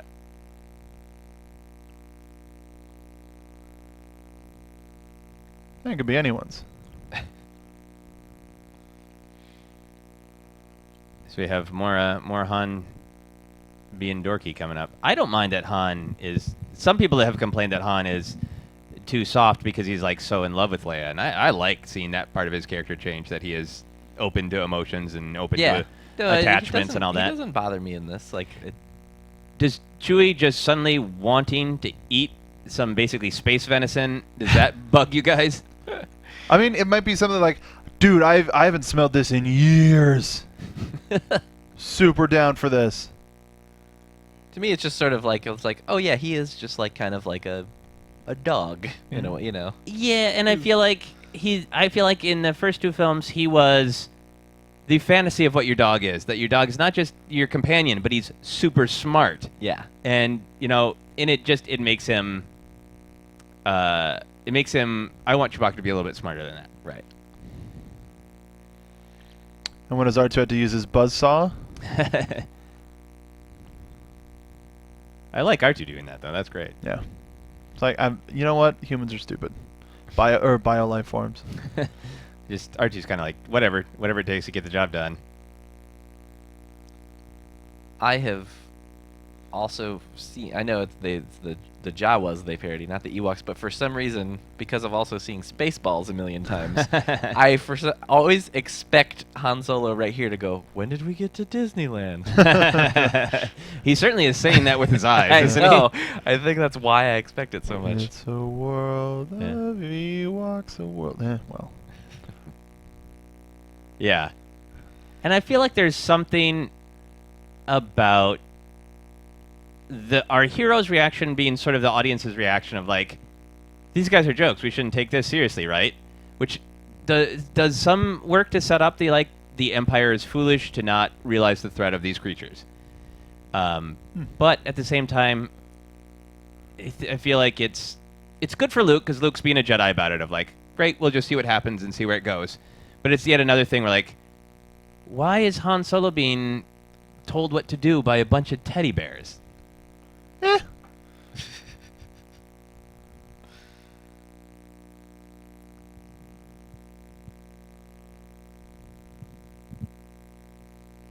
Oh yeah, they blink on the Blu-ray, don't they? I Yeah. forgot about Yes. And do you think that's a good change, or do you like the fact that Ewok's eyes Always watching. do not dry? that. I mean, it's one of those things that's like, it's unnecessary, but it doesn't necessarily bother me. I mean, it makes sense. Yeah.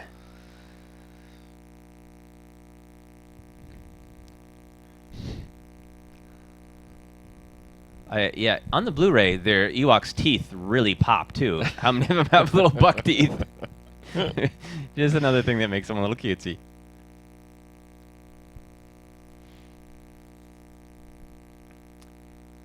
Can you identify the Ewoks by name when you see them? Some of them, certainly not all of them. I know a bunch of their names, but I never remember who's who. Yeah, well, Logray is the medicine guy, right? Yeah. And he's certainly the creepiest because he has the actual skull on his head right Yes. there. And I don't think Chief Chirpa is here. I think he's No, back he's at the back in the village. And we have Tebow. somewhere. Tebow and Pablu. Yeah, I in believe that it's Paplu. Not to Paplu. be that guy, but I believe there's a second P there. Paplu. I Fair believe- enough. Fair enough. Paplu. Actually, it's Peplu. If you say Pablu again, I'm out of here. Yeah, so I love all of the Credibility idea of lost. they have a totally non-technology based society. Hmm? I just wish that it had been executed a little bit more exotically to fit in with how exotic Star Wars aliens usually are. Well, because we can identify it because we're familiar with certain things of certain cultures. Mm-hmm. So, I think it brings it can bring the audience in a little bit more as stuff that's more recognizable. Classic. Yep. Is that the only time really is in front of it though? It changes a little bit. I have a bad feeling about this. I've got a bad feeling about this. I have a really bad feeling about this. It's paraphrased. All right. So maybe in Force Awakens it'll just be like, feelings are bad. Do you think they will explain why C-3PO has a red arm now? No, there's a gonna be comic book that's doing that. Oh, okay. For reals. Yeah. I have which comic? So it's going to be a C-3PO one-shot. C-3PO one-shot, Oh, yeah. okay. Yeah. I did not know that. How the Grinch Stole 3PO's Arm, I think it's called. No. I do like the contrast in their treatment that they encounter dudes, they're going to light them on fire, encounter a lady, here's a dress. Let me do your hair. Yeah, Leia gets. She ends up anywhere she ends up. She gets new clothes. Yeah. like It's nice. you know. But it does speak to her being a diplomat that even she can't even communicate fully, but she's such a good diplomat. She's so good at communicating that she's like, no, don't worry. Everything will be fine.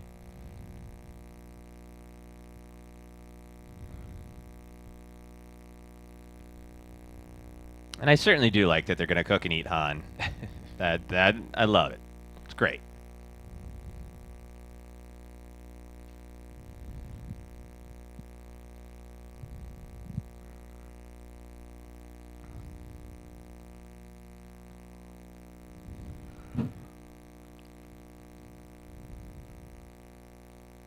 So do we know any other Ewok names, or are we tapped out? I think we've said all the ones I know. Yeah. Do you know any more, Mark? I didn't know very many to begin with when I started on this show. Yeah. But yeah, I know all the names. Kid, don't know them by sight though. Yeah. And this is one of these shots that contributes to my theory of that Jedi powers need like real concentration, because Luke is so concentrating.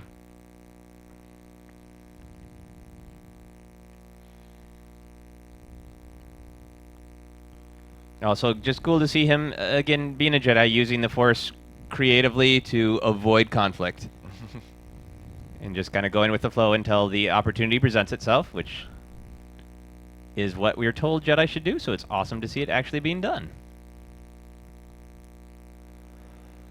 This is not a Jedi-type action to take. To electrocute a teddy bear in the Feel my ass. wrath.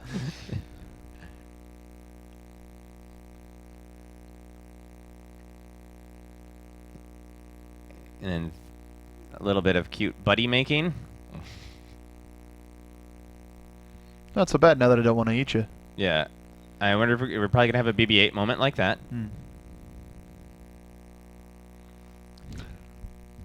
That never knew you had it in me line. It's interesting to think that 3PO is so full of himself that he thinks he did that. Or is so ignorant of the Force.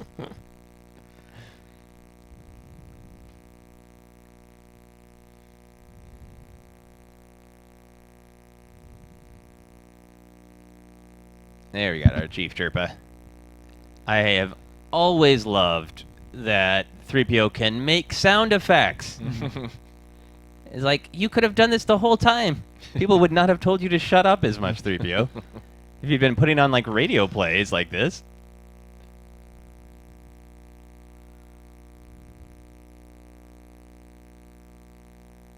But yeah, even when I've had, in my darker days, my Ewok troubles, I've always really, really liked this scene and this idea that we would get a recap of previously on Star Wars from 3PO in a really cool, interesting way that draws you in as a viewer and remembers everything that you've been through with these characters, and it also serves the function of convincing the Ewok to help.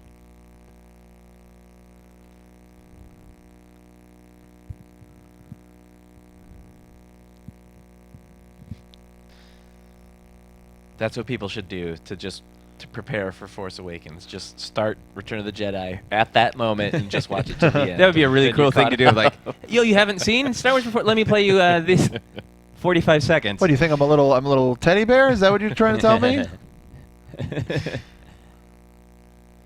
See, there's lots of cutesy moments like that too. That's not like in an evil alien, not evil, but that's not like an aggressive alien thing to do. There's lots of hopping up and down and like, yay! Which contributes to the I mean, with the Ewok with cutesiness. the suits, you can't get too much motion without a lot of facial movement. You have to convey emotion in some way. Yes. And jumping up and down is definitely a way to do it. Mm-hmm. This is a great Han moment right here. Yeah.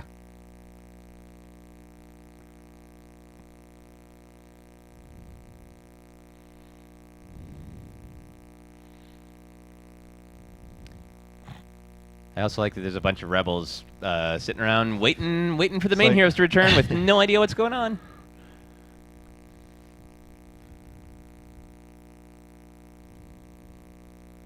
I'm sure, obviously, that's one of the biggest continuity problems between the Yeah. prequels and the original trilogy. I'm sure it will be patched up here. All of the all of the new canon stuff they're putting out is doing lots of little patches, little drive-by patches.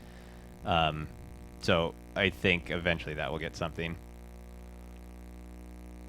There's a lot I love in this scene, but this is also one of the just sort of directorial choices that has always troubled me in Return of the Jedi. As this scene goes on, Leia in particular starts to speak very formally. And throughout, every once in a while, if she's in a diplomatic type setting, she'll speak a little formally. But with her friends, she always speaks very casually. In here, she just starts saying like full words like, will and chant instead of like I'll.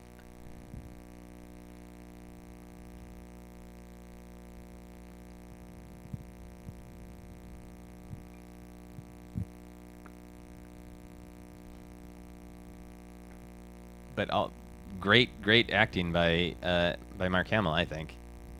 Yeah, he definitely gets much better, but from Star Wars to this. Yeah, and Carrie Fisher too. Just that level of disgust because like this is huge for her, And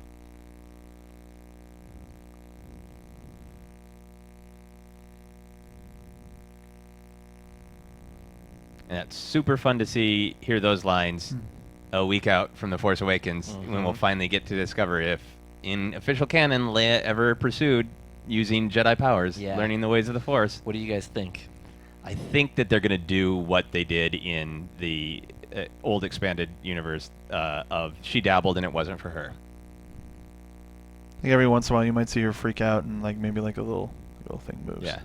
But it would be great if you didn't know and suddenly Leia's in trouble and just throw someone across the room. That would be pretty awesome.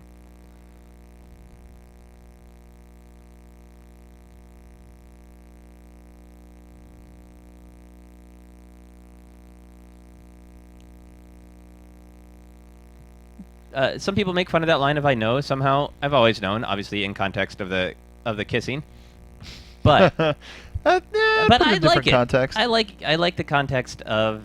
I like it. Leia needs to accept a lot in order for this action movie to keep moving forward. Leia needs to accept a lot of information pretty quickly, and I think that makes her more Force sensitive. It connects back to her being able to hear Luke's call in Bespin. Yeah. And even further back, like she's been.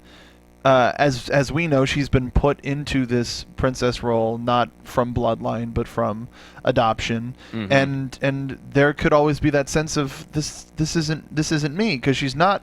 She can act as a traditional authority figure, but she starts this rebellion. She could have just been like, you know what, it's better for my people if we just go along with this whole gimmick, but I'm gonna take a stand and do something different. Yeah. And it could go from way far backwards, just like something's different, and I feel like I need to be different for some reason. Yeah. And now she finally has that reason. Makes sense to her, yeah. One of my other favorite lines of dialogue, I'll say in quotes, Han's man noise is coming up. Here it is. That right there, like, That's less Han Solo and more Harrison Ford. But it's one of those great moments of really of good kind of honesty, and it shows how his characters progress. Like clearly that's the guy who was before of like, I'm not going to try to see other people's perspective. I'm just going to get angry and make a noise and walk away. Yeah. And the fact that he turns around, like, I love that. I love that growth in Han. It's just I wish he had more cool things to do in the movie. To put it lightly.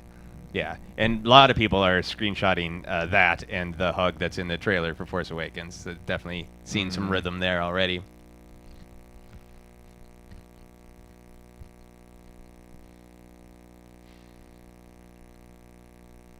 I was so excited to see the AT-AT, or Yeah. the AT-AT, and know, like, okay, they're not Hoth only. That's the only time you see it, right? Yeah. Oh, well. Well, yeah. I mean, yeah, it's not walking around in any other scenes. It Yes. hasn't been added in special edition.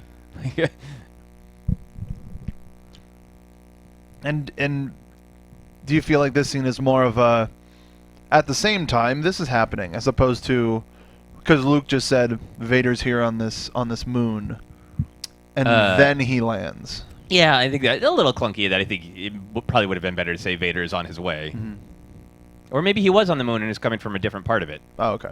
Yeah, That makes sense. but I love this. I love this scene. Just a bunch of tiny little things that have extra like weight and meaning, and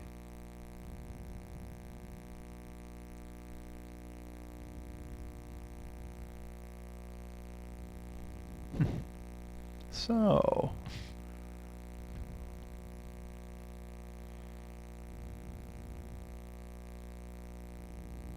yeah, and that one idea, that name no longer has any meaning for me, has really been blown out in the books, where they're sort of clarifying that Vader remembers everything that happened in his life as Anakin Skywalker, but tries not to think about it, and perceives himself as a new person, a new entity. Which also means that he kind of agrees with Obi-Wan Kenobi's perspective.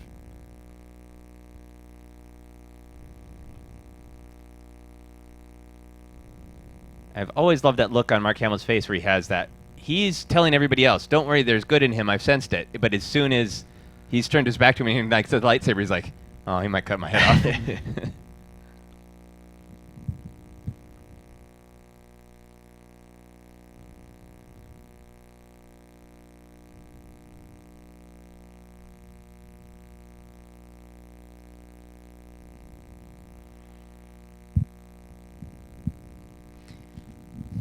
So yeah, that line always sounded like made me think that there was a bigger time between when Anakin becomes Vader and when Obi-Wan goes into hiding, where Obi-Wan is trying to make a difference, trying to reach him the way that Luke is. But now we know it's a pretty short scene, but Obi-Wan does try to say, this isn't who you are, and then he really quickly says, nope, I'm evil now. I'm on Team Evil.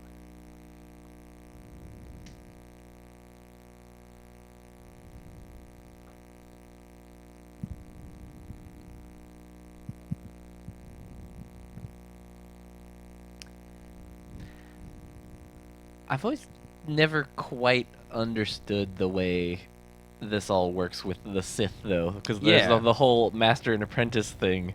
So, like, the Emperor wants Luke to replace Vader, basically. So why is Vader helping that happen? I think the dance that they are doing is there's been this Sith plan forever to have a rule of two to take over the galaxy. They use the rule of two, they have the galaxy. So now there's this little bit of like, we can change the rules now, right? In Vader floats this idea of like, we don't have to kill him. We could turn him, and there could be just more Sith now again. And the Emperor's like, sure, good idea. Yeah. And obviously, Vader wants to kill the Emperor. The Yeah. Emperor wants to repeat the cycle, use his new young apprentice to kill the old one, exactly as he does with Anakin and Dooku. Yeah, so I feel like it kind of works well when you dig into the expanded. Yeah, It I seems- guess they have kind of I guess that has been addressed a little bit in some of the new comics, right? Yeah, it Kinda, has a little sorta, bit, and yeah. like putting the Ian McDiarmid scene in New Dialogue in Empire Strikes Back gets Yeah. a little of that tension in. And it certainly gets played out more. This is so cool to see all of the formation Rebel- stuff. B-Wing. Yeah, all of these new ships that you hadn't seen. You'd never really seen. You saw like one frigate pretty much at the end of Empire, but you'd never really seen like, this is the whole Rebel fleet. Now, Tony, are you a big Nien Nunba guy? Yes. I mean, that's maybe strong. I like him, and I remember being. I feel like that was one of the figures you had to send away for. It was, And, yeah. I remember doing that. Yeah. Being excited to get him, and I remember, and that'd be one of those things like that's how I knew what his name was. But I remember questioning how to say it as a kid, though. Yeah, I just said it incorrectly for a long time. Yeah, I did as well. It kind of made me feel like he was Lando's Chewie. Right. Yeah. Yeah. And you know what? Never mind. I don't want to know. There's some things I keep questioning about the next movie that I don't know the answer to, and I'm just going to keep it that way. I've cut myself off from any new information, by the way. Understandable. A couple weeks ago. Understandable. And coming up here is one of the things I've always liked that the Ewoks do. I like it when they're proactive. I like it when he steals the speeder coming up here. So that blink that Wicket just did, that's new. Mm-hmm. Seamless. Yeah. Seamless blinking. It's subtle. You know, it's not terribly done. You don't think about it because he's blinking. Yeah, exactly. Yeah. Unless you know like way too much that the Ewoks haven't blinked before. which it's anything new is jarring. Yeah. I mean, you know, again, it's not necessarily a necessary change, but totally fine and makes sense. Yeah. It's not a burping frog on Tatooine.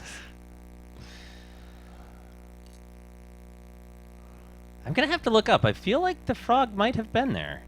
Yeah, it was. Frog. It was. It's always been there. Yeah, right? it's always been there. Yeah. It's not a special edition thing. It was just an early warning sign of things. And there's a lot of things in Jedi that do tend toward the choices that Lucas made later to put in a little bit more blatantly broad humor. As if everything is going exactly as I have foreseen. Oh, was that our first Palpatine of the day? I can't believe you haven't broken it out yet. Oh, there'll be more. There'll be more. Now, this is either Tebow or Pablo. I think this might be Pablo. Oh, He's gone. I'm out. He's you said gone Pablo now. again. Paplu, right? So I'm saying a B, and you're saying a yes. Paplu. Fair enough. Paplu. I've always liked how dumb that hey is. Hey, nobody touches my shoulder and gets away with it. Do you like the reversal of fortunes of Han making a trooper run into a bunch of group of rebels as opposed to the other way around? Yeah, it's very, very nice. We're coming up now on this section is when I did Return of the Jedi with the Star Wars Minute guys. We're coming up on the 5 minutes that I did, so these are minutes I've examined. Nice. And I think maybe I heard you guys talk about it when I listened to those episodes. A very subtle thing in the background of that last shot where you see a guy putting on the Scout Trooper helmet. Yep, because there's a thing that was cut. Yeah. And later we'll see a guy, when they have all the rebels captured, there's a guy in Biker Scout armor, you know, kneeling with his arms up. Yeah. You wouldn't know why. Yeah, so I love how much I feel like this payoff works really, really well with a lot of stuff that was set up in the prequels of Palpatine successfully getting Anakin to kill Dooku and how much he wants to repeat exactly what happened there here.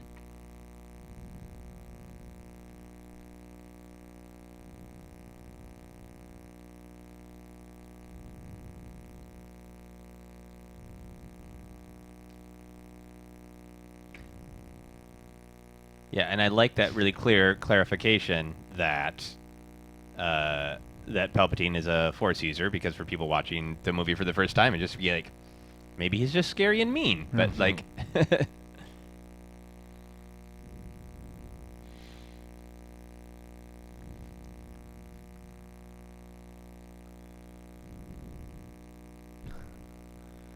We don't have any Mon Calamari operas to attend. Yeah.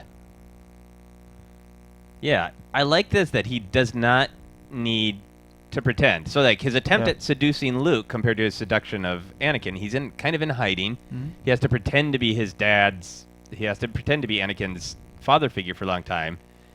With Luke, he's just got a few minutes, and he's a total jerk the whole time. Just like, through the force of evil in my will, I'm going to turn you. I'm going to manipulate you and make your turn to the dark side.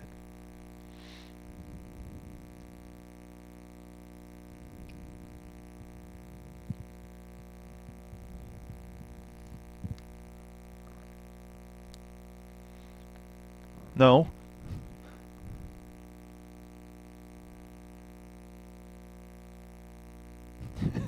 I love how much his mouth moves. Faith in your mama.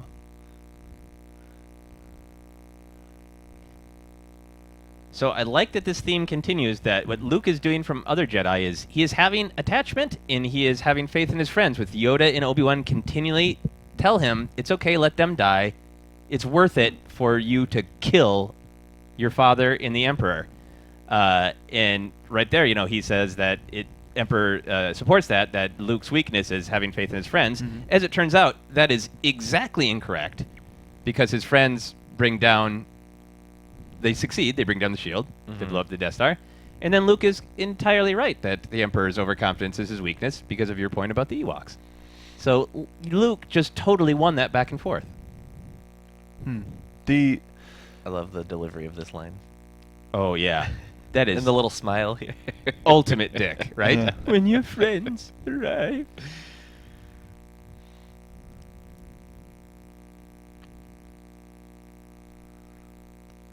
Yeah, so more just hitting people. We didn't have a lot of that in previous movies. Just club him.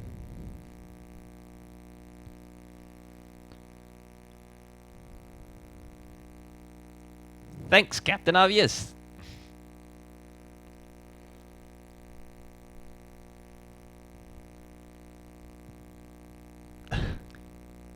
And this is a cool Han thing. I'm glad that's in the movie. Great Wilhelm scream.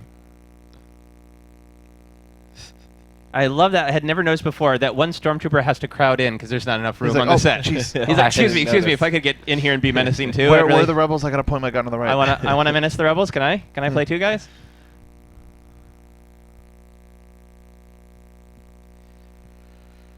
Great design on Home One on Admiral Akbar's ship. The way he gets to float around in his little command ship. Yes. Now I forget. Do you guys have favorite of these all these designs of rebel ships? I mean, I love me some Y-wing, but the B-wing has always just been. Now that I know more about it, Yeah. It's such a cool design and a cool idea. Yeah. It's hard to pick. They're all great. Yeah, that's kind of how I feel. I don't know if I can pick one.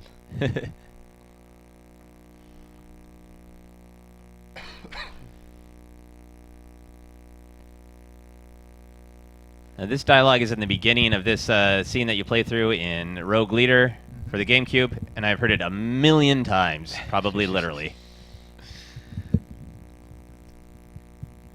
Here it comes. Yeah! So amazing that line has become so huge and so iconic. But I wanted to go back to another thing that Admiral Akbar said, which is "May the Force be with you," which is when the original trilogy came out, we're just like, oh, the good guys all believe in the Force.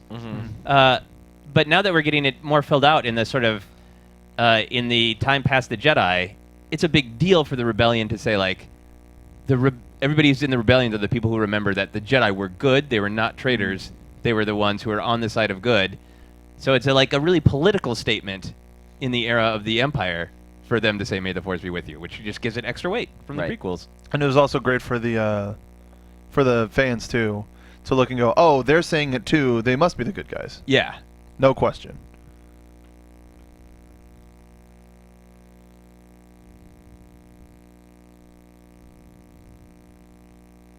Strike it out.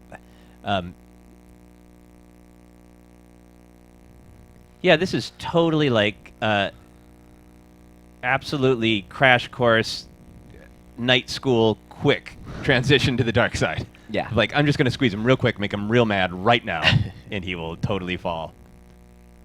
But it's interesting, like, how much it supports what we're told is that once you turn to the dark side, there's no turning back. So it feels like what Palpatine is trying to do, too, is like, you just do one or two super evil things, and you can't convert back.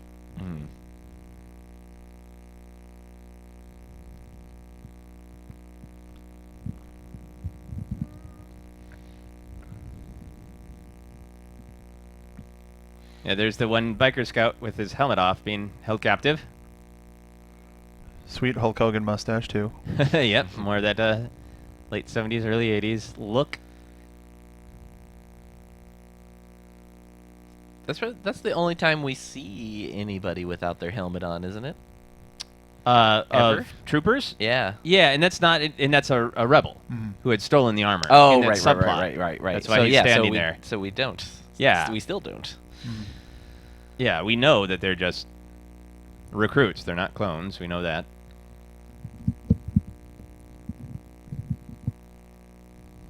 Okay, so the Ewok mayhem begins.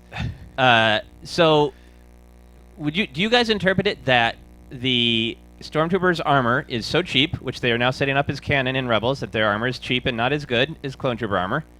Do you interpret it that arrows and rocks are actually piercing their armor? Well, that one did appear to hit him. But yeah, it bounced right off. Or is it just that they are distracted and overwhelmed because they did not expect this at all? I think it's column A, column B sort of thing. A little bit of both. Okay. And they don't know what kind of, especially the dignitaries who can be pierced for sure. I think they just don't know the scope of what's going on, and so they got to scramble back to get some more weapons. Yeah. This was supposed to just be like a show of power. So you think they're heading somewhere? So I've always interpreted that they're just heading out into the woods to try to run down the Ewoks, and they're getting caught in their traps. I think they're trying to head back to their base to maybe get that AT-AT going. Okay. So I think like that shot, like great that they knocked them over, but then I think the criticism, which I'm not saying I entirely agree with, but the criticism is, couldn't that one stormtrooper do more of that? Why aren't all those stormtroopers just picking them up and tossing them? Yeah. But this also shows how ineffective the Ewoks can be, because like dropping the rocks on top of the AT-ST. Yes. It shows that they're just going for, and this too, they're just going for broke. Yes. So yeah. So if you just want to enjoy it, you have to interpret it as it is mostly distraction. A few of their traps actually function, but a lot of it is just distraction and spreading them thin, so our heroes can do the real work. I would agree with that. But it's also something that you see in a lot of action movies in general, where it's like just fire, or like kung fu movies where it's like a bunch of people in a circle around the one person, yeah, and like, it just turns into now it's my turn. Like no, Yes. Everybody just beat up on them. So it's just kind of a tropey thing, so that our heroes are okay. Fair enough. A suspension of disbelief. Yeah. Yeah. Speaking of Han, cool things. He does take a lot of stormtroopers, and I like that.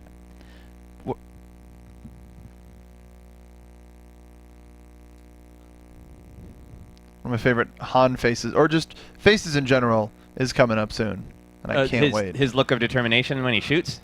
Oh no. Oh, the rewiring. Yeah. Yeah. Okay.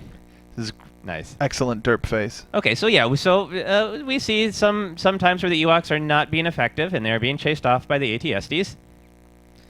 AT-STs never super fun to play in video games. Always kind of slow and laborious.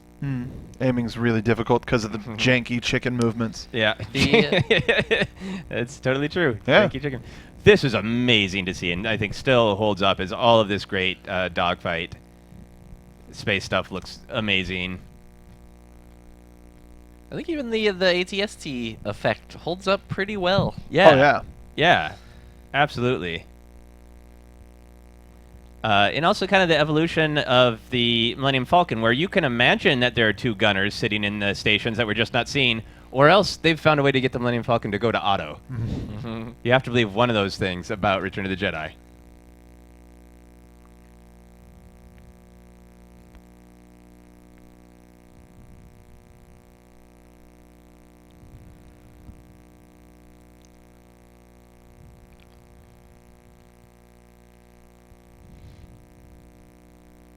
I love Luke's turn here coming up.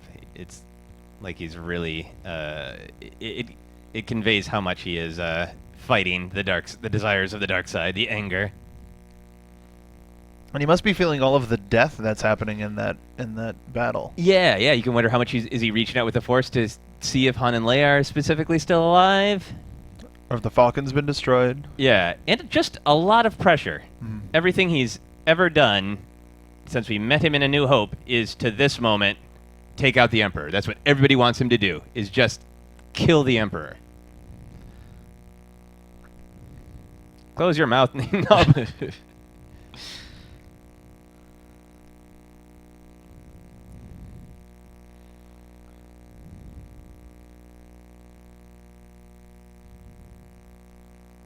That's my favorite Akbar line. Can't revolve power, that's magnitude. Gives him a lot of urgency. Yeah. We're just getting to the point in the movie where we're just like, shh, Star Wars. Yes. So let's keep watching along.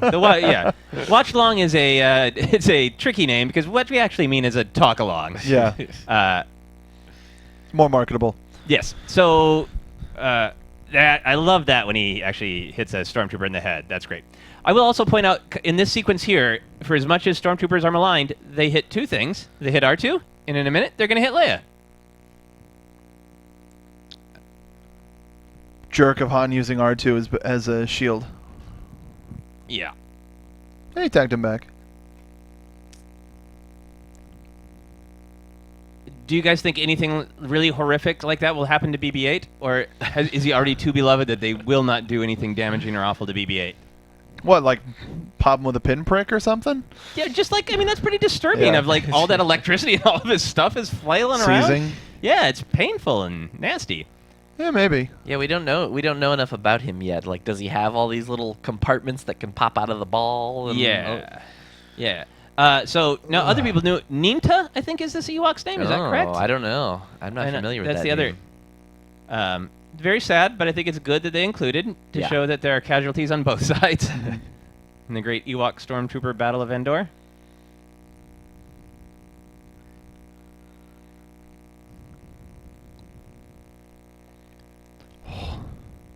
So I recently saw some deleted scenes that there was a little subplot where the Emperor wanted to move the Death Star into position to just destroy the moon of Endor entirely. Huh. No. And Jerjerrod, the commander of the Death Star, it says like, but we have troops on it. And the Emperor's like, I don't care. Like, that's not his exact line. Do it. Which I kind of like. I kind of wish they would have kept that because it shows the Imperials having some doubt in how evil the Empire is. Mm-hmm. And also, it's cool to see the big laser blow up big ships. But, like, it's supposed to be this deadly weapon that destroys planets. Yeah. And it's just blowing up one little ship at a time.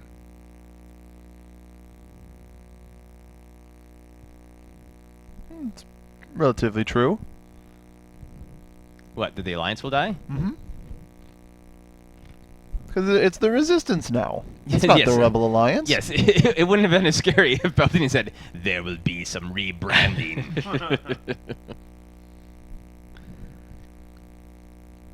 I always liked that Palpatine kind of matched Yoda, that he himself didn't have a lightsaber. Like, I obviously like the prequels, as everybody who's ever heard me go on about it knows, and I find that they use lightsabers, but there is some elegance to the masters of the good and the light didn't. Yeah.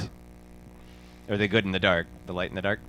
Well, that was kind of the original plan, was that they kind of didn't, right? I don't know for sure about the Emperor, but There's with Yoda. there's actually some fun in Disneyland, the launch bay sort of lunch bay sort of museum display. There's some verbiage by the props of both Yoda and Palpatine's lightsabers about why they stopped using them. Oh. And I would assume that's canon. It's at Disneyland, so Really? there's really fun flavor stuff. Really happy we just glossed by that terrible sound effect. Thank you, gentlemen. Oh, that was the that was the Chewie. Chewie Tarzan. Oh. Yeah, that's really unfortunate. Yep. Yeah. One of the things that Revenge of the Sith improved on, because it's there but much quieter when they do a callback. Okay, so a friend of mine has a theory that starting from this point, Luke Skywalker is supposed to be the Jedi who saves us all. That's the whole point of the story. But actually, Chewbacca saves the entire galaxy by taking the AT-ST, because he's the one who turns the tide of the battle, gets the bunker open, the shield gets destroyed, allowing the Death Star to actually be blown up. Well, meanwhile, Luke is just dealing with some family issues. So Chewbacca's like Neville Longbottom in this situation? Yeah. So how do you guys feel? How do you feel about the larger sort of idea of, is Luke distracting the Emperor, or would have all of this happened exactly the same if Luke hadn't been up there? Because our non-Jedi heroes blow up the Death Star with no help from Luke. How do you guys feel about that? Thoughts? I think it's I was trying to let him go. It's a similar idea to like something that we've brought up before on Jedi Alliance Mondays on the Popcorn Talk Network, where like if the droids had never been captured and sold to Uncle Ben, like when would Luke have even found out about this whole thing? Right. I think it's just a will of the Force sort of a thing. So you feel like There would have been another way for it to happen, whether it was Chewbacca or somebody else. Luke would still have to do the confronting, but on Endor, business would have happened as normal. yeah, and certainly Luke fulfills the Luke and Anakin, depending on how you want to interpret it, fulfill the prophecy of bringing balance to the Force and finding redemption for Anakin and all that. That plot line is certainly resolved, but it's debatable whether Luke is responsible for sort of saving the galaxy by being this new hope that we needed.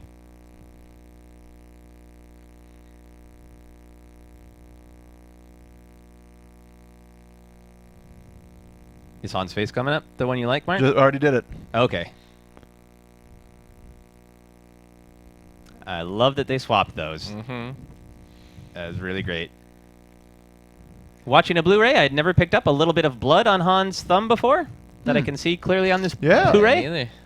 Bright Leia blood? Gross.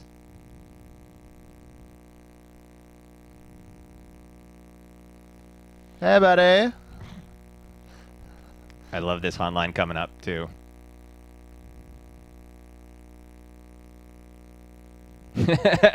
I love that cut, and I love how... That's a great Han line. Like, I got this cocky idea.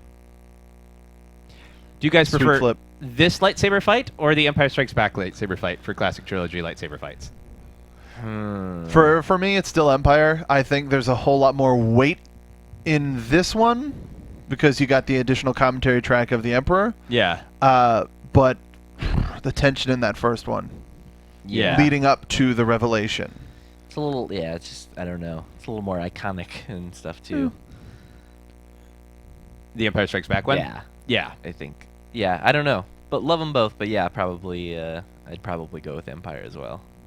Yeah. I mean, they're cut similarly, but this one doesn't feel like it has as much forward movement.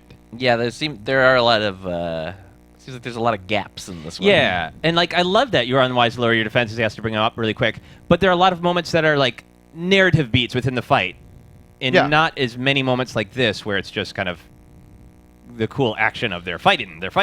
But it's also, like, noting the difference of Vader starting with both hands in this fight as opposed to an Empire where he's like, I got this. One-handed, one. whatever. Yeah. Yeah. Yeah, he's taking this a little bit more seriously.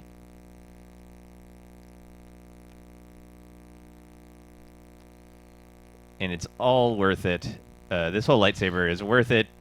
Is worth it for what Vader's about to do.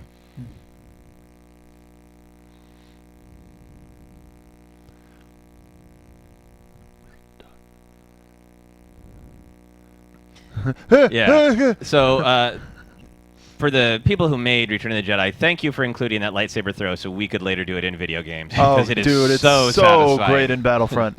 Yeah. And amongst other games. But yeah, I like. crap. I love Vader's body language in this. He doesn't look like he has a conflict. You know, No. he's very purposeful and forward moving. Cut the chatter. Nobody tells him to cut the chatter when they compliment each other. At this point, I think there's a little bit more to worry about. More of a question of, what are your last words?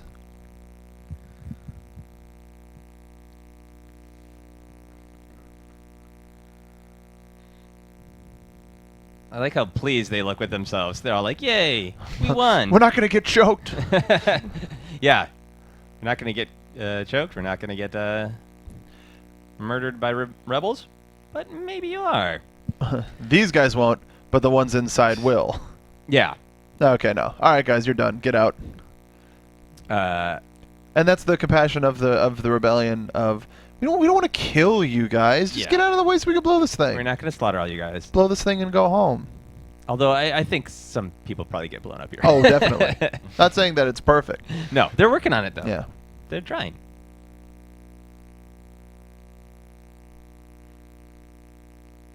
So when you guys were first seeing this as kids, how did you feel about like Luke really, really trying not to fight? Did you feel like I'm on his side, I want him to not fight? Or were you like, take out your lightsaber and get him? I think, yeah, it was pretty much the get out your lightsaber and get him kind of thing. Yeah.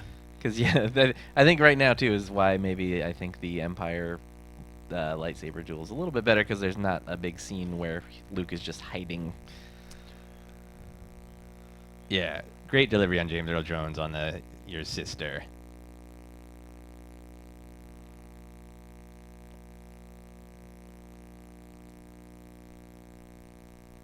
So I think this is richer with the prequels now that we know that Anakin specifically turned to save the person he loved. Yeah.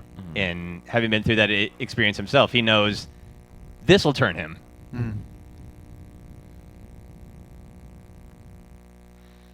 The music cues and just the rampancy of Luke.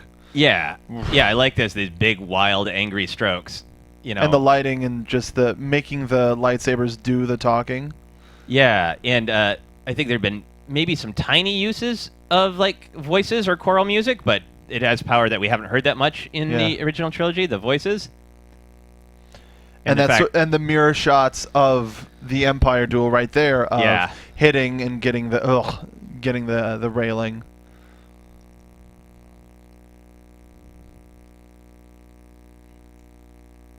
Yeah, I mean, and it is simple symbolism, but I just love the simple, pure symbolism of him seeing his father's mechanical hand and looking at his own here.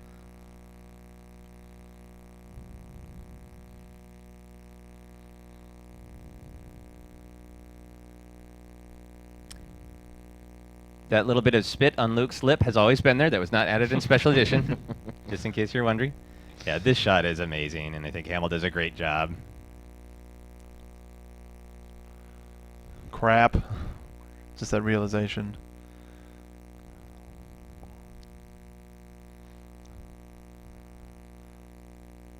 I don't have to kill him. I've already disarmed him.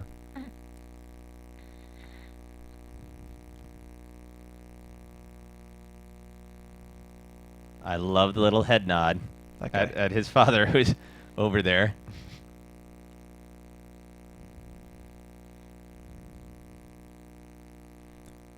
Rule of one. So be it, Jedi, I think, is the do-it of the original trilogy. So be it, Jedi. How much he spits that. But yeah, I mean, I think that's one of the things that really makes the whole story of Star Wars amazing, that even our good guys, Obi-Wan and Yoda, are like, you gotta kill your dad, kill your dad, kill your dad. That's your last trial to be a Jedi, is kill your dad. And Luke's like, no, I'm going to believe in my friends. Attachments are fine. And I'm not going to kill my dad. And that's what makes me a Jedi. I think that's why they're telling him to do it. Because you think they're setting him up for a trial? Yeah. The trial is to get there and not do it. I think, I have always interpreted that. I find that fascinating. But I have always interpreted it as they feel like they failed and there's no hope for Anakin. And that there's no way he could be turned to the good side.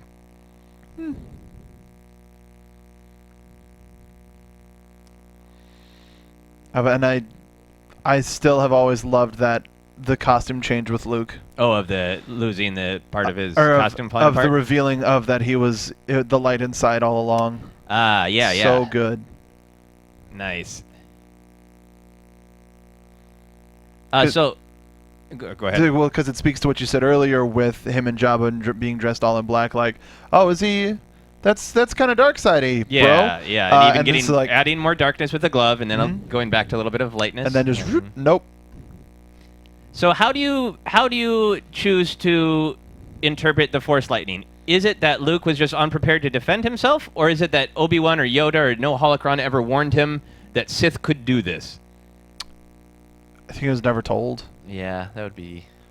So he couldn't prepare.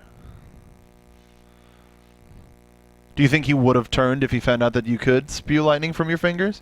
I think he. When we. Oh, that's so cool! I want that power. I think the way we were supposed to interpret it as an audience when Return of the Jedi came out is Luke did not understand how powerful Palpatine was. Yeah, well, and how much does he really know about Palpatine in general? That's kind of what I've always wondered. Like, is he like does everyone know he exists? Yeah.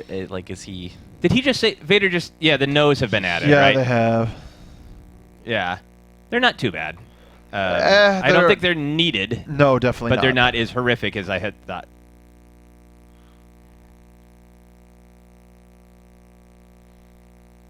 I love it in that effect. We've always been able to see a little bit of his skeleton through the lightning.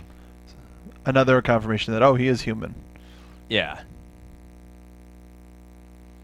In design-wise, it's great to let us know he is really hurting by how labored his breathing is. We've gotten so used to it, and it's so hurting.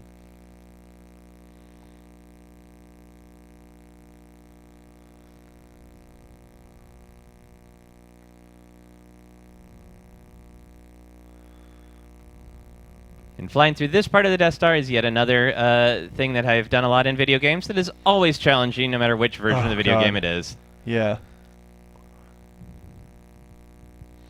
It's one of the in the Battle Pod, the arcade game, the new arcade game. It is the second to hardest level, and it's just I just want to shoot at TIE fighters. I don't want to fly through tight spaces like this. I haven't really appreciated how much we get one. So once Palpatine starts shooting him with the Sith lightning, we get one cut, but then the majority of it is played out in one scene, which I think is really smart and gives it more weight instead of cutting back and forth between these climaxes. Yeah, the lightning stuff really doesn't happen all that long. In my head, it goes on longer. Yeah, but it's just like it establishes and then it plays out in the full scene. I think it's just a tribute to like how effective it is. Of like, he looks so evil and it's so awful, and we hadn't seen that before if you watch Return of the Jedi before the prequels. And Hamill's performance is so full of pain. Yeah, and the begging of Vader. Yeah. Father, please. Father, please. Yeah, I have a friend who often relates, like, is a story of how much Star Wars meant to people. Like, the theater he was in was just screaming at Vader, like, save him, save him. Like, and he made it through all of Vader not choking him and takes an A-wing to the face. Admiral Piet. I do like how they didn't clean up the green screen bits. The Executor, the Super Star Destroyer falling, is also one of the special effects shots that they've never really cleaned up. Yeah. That's fine. It's fine, but it looks a little modelly. Yeah. And it's the Executor? I always took it as the Executor. Yeah, it's not. 'Cause I made that mistake and got yelled at by another fan once. And this is like 15 years ago. Fair enough. Fair enough.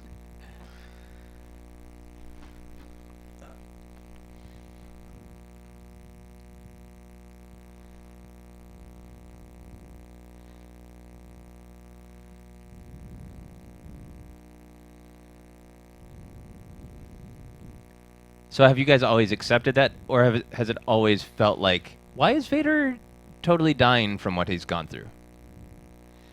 No, again, dumb kid just accepted it. Yeah. Yeah, it's more of an acceptance thing. It's like the lightning could have shorted out his life support. And I've always taken it that he took a lot of damage from the lightning. Yeah. And I remember as a kid, well, because he looks so old and shriveled and stuff. Tired and damaged, yeah. And if you do the math, isn't he only like late 40s or something like that, kind of? Yeah, he's not too old. He's not too old. And I think the casting they did here is great, that he does have really kind eyes. Mm-hmm.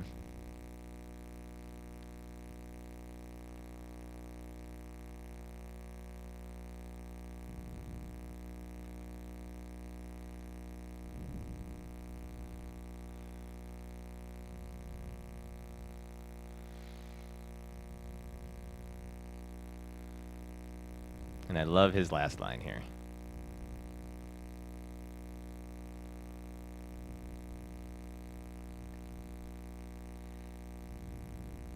Because, I mean, for a redemption story, it's great that he does actually want his daughter to know that he was not a total monster. Yeah. You know? Tell your sister I wasn't a D-bag. Yes, I came. And this is a change. He used to have bushy eyebrows, and they removed them because they felt like a burn victim shouldn't have bushy eyebrows. It's like, again, a little thing, but understandable.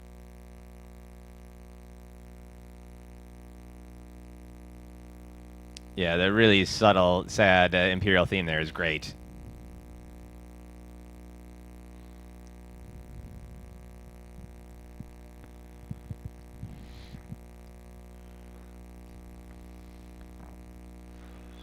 Good old Wedge. Yeah, and I like that Wedge gets name checked because by 83, you know, people kind of got like, oh, there's one guy who survives and goes through all of it, and his name is Wedge. So it's nice to have him actually name checked and get the first shot off. Yeah. To really spread the heroism around. Mm-hmm. Did it ever bother you guys that Lando was flying the Millennium Falcon? Was it ever like a sort of pedantic, like it should be Han? Didn't bother me.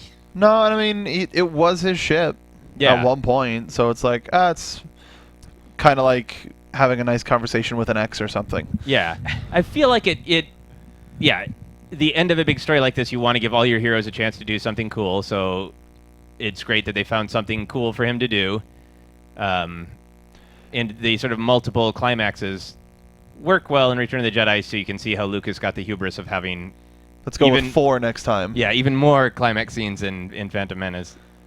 But it let Han and Leia have a little bit more like time because of the Ewok village and everything, where they could connect a little bit more, and you can see Han's caring for her. You wouldn't be able to do that if it was like Nien Nunb and Lando on the planet. Right.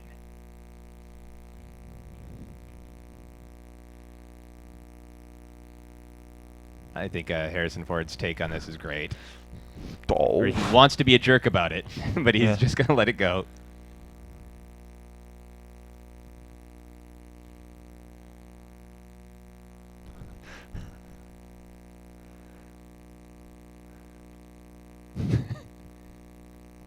Getting away, Patty. I mean, that's a pretty big stance for anybody in a romantic relationship. Like, I understand we just overthrew the Empire, but you're gonna dump me. Oh no, wait. Then the sudden realization that you kissed him though, but wait, but this is really good for us. All right, I'll forget it. And I like it takes all the way through the first kiss for it to lock in. Say. All right. That's how you win the girl. She finds out that it's her brother. That other guy you've been dating is your. Oh, that's great. Yeah. And we will adopt Wicket as our son. Yeah. I would have liked it. That's going to be the big reveal. No, I would have liked it much better though if Han had pushed Wicket out of the way and kept kissing Leia. I think that would have been a better character moment. Yeah. Back to that music we first heard during the binary sunset. And as awesome as the end of this movie is for like finality and stuff, I think like now as an adult, it could have ended with this. If we knew that the Force Awakens and 7, 8, 9 were coming, if it ended with this and the pan up to the stars, that's a very cinematic movie thing to do. Yeah, not necessarily a Star Wars thing to do, especially. They have a little like a 12-minute sizzle at Disneyland that covers the entire saga of 1 through 6, and it right after it pans up to space, you get there has been an awakening, and you're like, oh nope, I'm ready for new stuff. Yeah, and it connects it back to being a story of the Skywalkers. I really like that we get to see some of the places we've seen celebrate, because it gives more weight to the finality of this is a big moment. This is huge that the Emperor is gone. Yeah, and it connects back to the prequels with getting to see Naboo here. Apparently, if you listen really closely, you can hear Jar Jar saying "Wisa free." Yeah, I think I heard that it's not technically. They toned it down a little bit. Not technically Jar Jar. It's not Jar. It's a Gungan. But yeah, because who knows what happened to Jar Jar? He's probably a bounty hunter by now, or in carbonite by now. And I liked it. And it's that scene where they were pulling down the Palpatine statue, right? Or was that earlier? Anyway, I like that they were pulling down the Palpatine statue. All right, Tony, this is your favorite Star Wars movie. You are a musician. Do you prefer this song or Yub Nub? I want Yub Nub. You want Yub Nub? Okay. Yeah. This is like a little too like I don't know, Weather Channel-y or something. Yeah, I like the emotion of it, and I think it's a beautiful piece of music, but it's just a little new agey. Yeah. It's like Jabba's palace. It doesn't fit for what they have established this area to be. Yeah. I think for the balance of stepping away from the music a little bit, I think when you talk about what the end beat of the film is, I think for the balance of saying, like, we want this to be happy, but we don't want it to be too sugary sweet. Yeah. I do really like, we're just hearing music, and you can imply so much without dialogue. I think that's really elegantly done, of, like, Lando's clearly sharing stories of how his fight went, and all of these characters together congratulating one another. I like how much you can fill in, and it makes it weighty and fun without too much dialogue. Yeah. Okay, and big controversy coming up. Who's that guy? Young Anakin. All right, so do you guys like the addition of Hayden Christensen, Tony? What do you think? No? Yeah. Mark? I think from, like, not even as a fan, Luke didn't see that guy. Luke didn't see that guy under the mask. So it's very much a, I have no idea who that person is, and yet we're smiling at them anyway. Yeah, has he ever seen... do pictures exist in the Star Wars universe? Holograms. Do you ever Hollows? see... Yeah. Security holograms. Okay, yeah. Hollows? Yeah. Yeah, we've never seen, like, just like a printed photo that I can think of. Yeah, I feel like I understand the logic that Lucas is coming from of having wanted something, if you watch them in order, starting with episode 1, that you want to see the person that you had an emotional relationship with. Yeah. And I think maybe we'd feel different if a lot of people really loved Hayden Christensen and thought his performance was amazing and were super attached to him. I also just think that the thing that bothers me about Hayden Christensen in the prequels also bothers me in that one shot of his smile just looks a little scary almost. Mm-hmm. And I want that moment to match everything we're just talking about, where it's like there's some sadness, but it's warm and reassuring, and like, we finally made it. And his Sebastian Shaw, the old actor's smile was like, it's warm, it's, a cozy fire, it's redemption, you're home, everything's okay now. And Hayden Christensen is like, hey, you want to maybe go get some fries? It's like there's something a little edgy about it. Hey, I remember that time when you totally cut off most of my limbs, and you're just cool with hanging out now? Awesome. It's so just thematically, I don't think it makes as much sense. Yeah. But Yeah, like, what is the lie? Is it supposed to be like, well, that was the moment Anakin because that died. was when Anakin died. But if he got redemption at the very end, then it should be Sebastian Shaw. It does throw us into another deep end of like the Force Ghost sit of really needing to overanalyze the logistics of being a Force Ghost. I think one of the cool things to actually analyze about being a Force Ghost, though, is in the prequels, it's not done super well, but it's built up that this is the I'll become more powerful than you can possibly imagine that Obi-Wan is talking about. Mm-hmm. And in theory, Anakin shouldn't have been able to do that. So it's also like you have to imagine and interpret that Obi-Wan and Yoda helped him retain his existence in the Force, because he should have just died. Yeah. And that's like, if you interpret it that way, which is going deep, which is what this is for, that's a great amount of forgiveness on Obi-Wan and Yoda's part. Yeah. Of like, we want to hang out with you in Force Ghost Land. Hey, you used to be cool. Let's hang out with that Tim. Yeah. Yeah. Bring it back. Yeah, I love, especially for where the world was and where it was going in '83, with things like, Rambo and violence and, the more extreme, the bigger guns, the bigger muscles. That's the '80s. That's, and to think that this was a story of a very thin little hero triumphing by saying, I am not going to fight. Like, I think just the psychology of that is like really, really powerful. Continues to be powerful regardless, but particularly in '83 when we're already headed in that very aggressive machismo direction. way. Yeah. Mm-hmm. Yeah, so it just gives it a great weight and great power. And yeah. I got very distracted while you were saying all that. Because I happened to notice in the credits. Yes. There's a character, one of the build characters, by the name of Nikki. Yeah, it's straight up Nikki. Who's Nikki? Who's Nikki? I don't know. Where Nikki might have been another one of the Ewoks, maybe. Maybe an Ewok? Yeah, but it was spelled like N-I-C-K-I, and the actress who played her was also named Nikki. I've never noticed that before. I'm going to assume that Nikki is one of the other Mon Calamari that we see in the background behind that bar. It's possible. No, that's a great thing to look up. Yeah, I'm going to be looking that up later. And by later, you mean like the second we turn our mics off. Yeah. Yeah. But I love Return of the Jedi. David Hardberger. Jeez, these are amazing names. Best credits stuff here in all of Star Wars. But yeah, it's been great fun to do this watch along and watch all 6 movies in this kind of depth and analysis. And I think the films go up and down in quality, and everybody has all their subjective things. Mm-hmm. But I think the end of Return of the Jedi, with the Anakin Vader story of redemption, Luke becoming a full Jedi and going his own way, not the way the Jedi Council would have handled things back in the day. Definitely. It gives the whole saga such great power, and it is a very complete story, so it'll be really interesting to see how they continue this very complete story. I agree. The whole journey has helped me see the entire saga in a different light, and moving forward. I can't believe we were a week away from The Force Awakens and a week away from an entirely new, just year after year of more of this universe. We're getting more of this universe, and I'm so excited. Yeah, absolute never-ending Star Wars. Did you look up Nikki? I did, and Okay. you were right. It is an Ewok. Oh, it's an Ewok. that Well, was- Mark said that. Boom! Sorry, Mon Calamari. So, an Ewok, Nikki the Ewok. Nikki the Ewok. So, Nikki is right up there in the credits. It just goes to show if you're a Star Wars fan, you can always dig deeper. Always find Nikki's something new. right up there in the credits. Never knew about None of Nikki. us ever bothered. We were trying to name all those Ewoks. We had Nikki Yeah. right there. There's some fans out there who've been asking lots of different people lately, and we've had it in our question and comment, like, how many Ewoks can you name? It's like, when Star Wars geeks go deep, nobody ever goes deep on Ewoks. There's never the one guy who goes, I got one for you.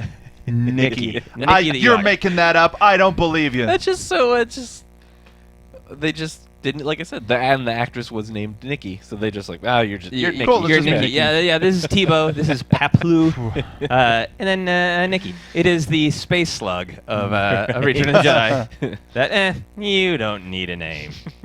Tony, do you have any final thoughts about Return of the Jedi? Your favorite Star Wars film? No, it's always fun to watch. You know, I will always prefer to watch the non-special edition if for any reason, just specifically that Max Rebo band song. Yeah. It really just destroys me every time. Yeah, it understandable. happens. Understandable. But I still love it, and it really does have a special. Because I remember going to see it. I remember going to kindergarten and talking about it with all my friends, and yeah, it's just it has a nice memory for me. Yeah, Yeah. it's the heart of the Star Wars experience in a lot of ways, talking with your friends about it, which we have done plenty. Mark, do you have any final thoughts? I mean, I kind of already said them. So, no, I'm beyond ecstatic to wait for.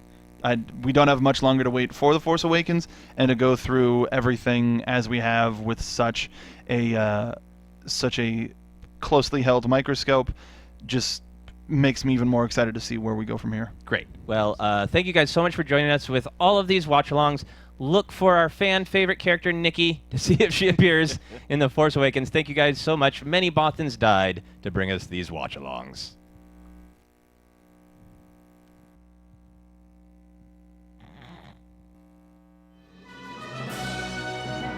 From producers Maria Menounos, Kevin Undergaro, Phil Svitek, and the entire Popcorn Talk Network, we would like to thank you for tuning in. For questions or comments, be sure to visit popcorntalk.com. I'm Sir Richard Wentworth, and this has been a presentation of the Popcorn Talk Network. The views expressed herein are those of the hosts only and do not necessarily reflect the views of the Popcorn Talk Network or its owners or principals.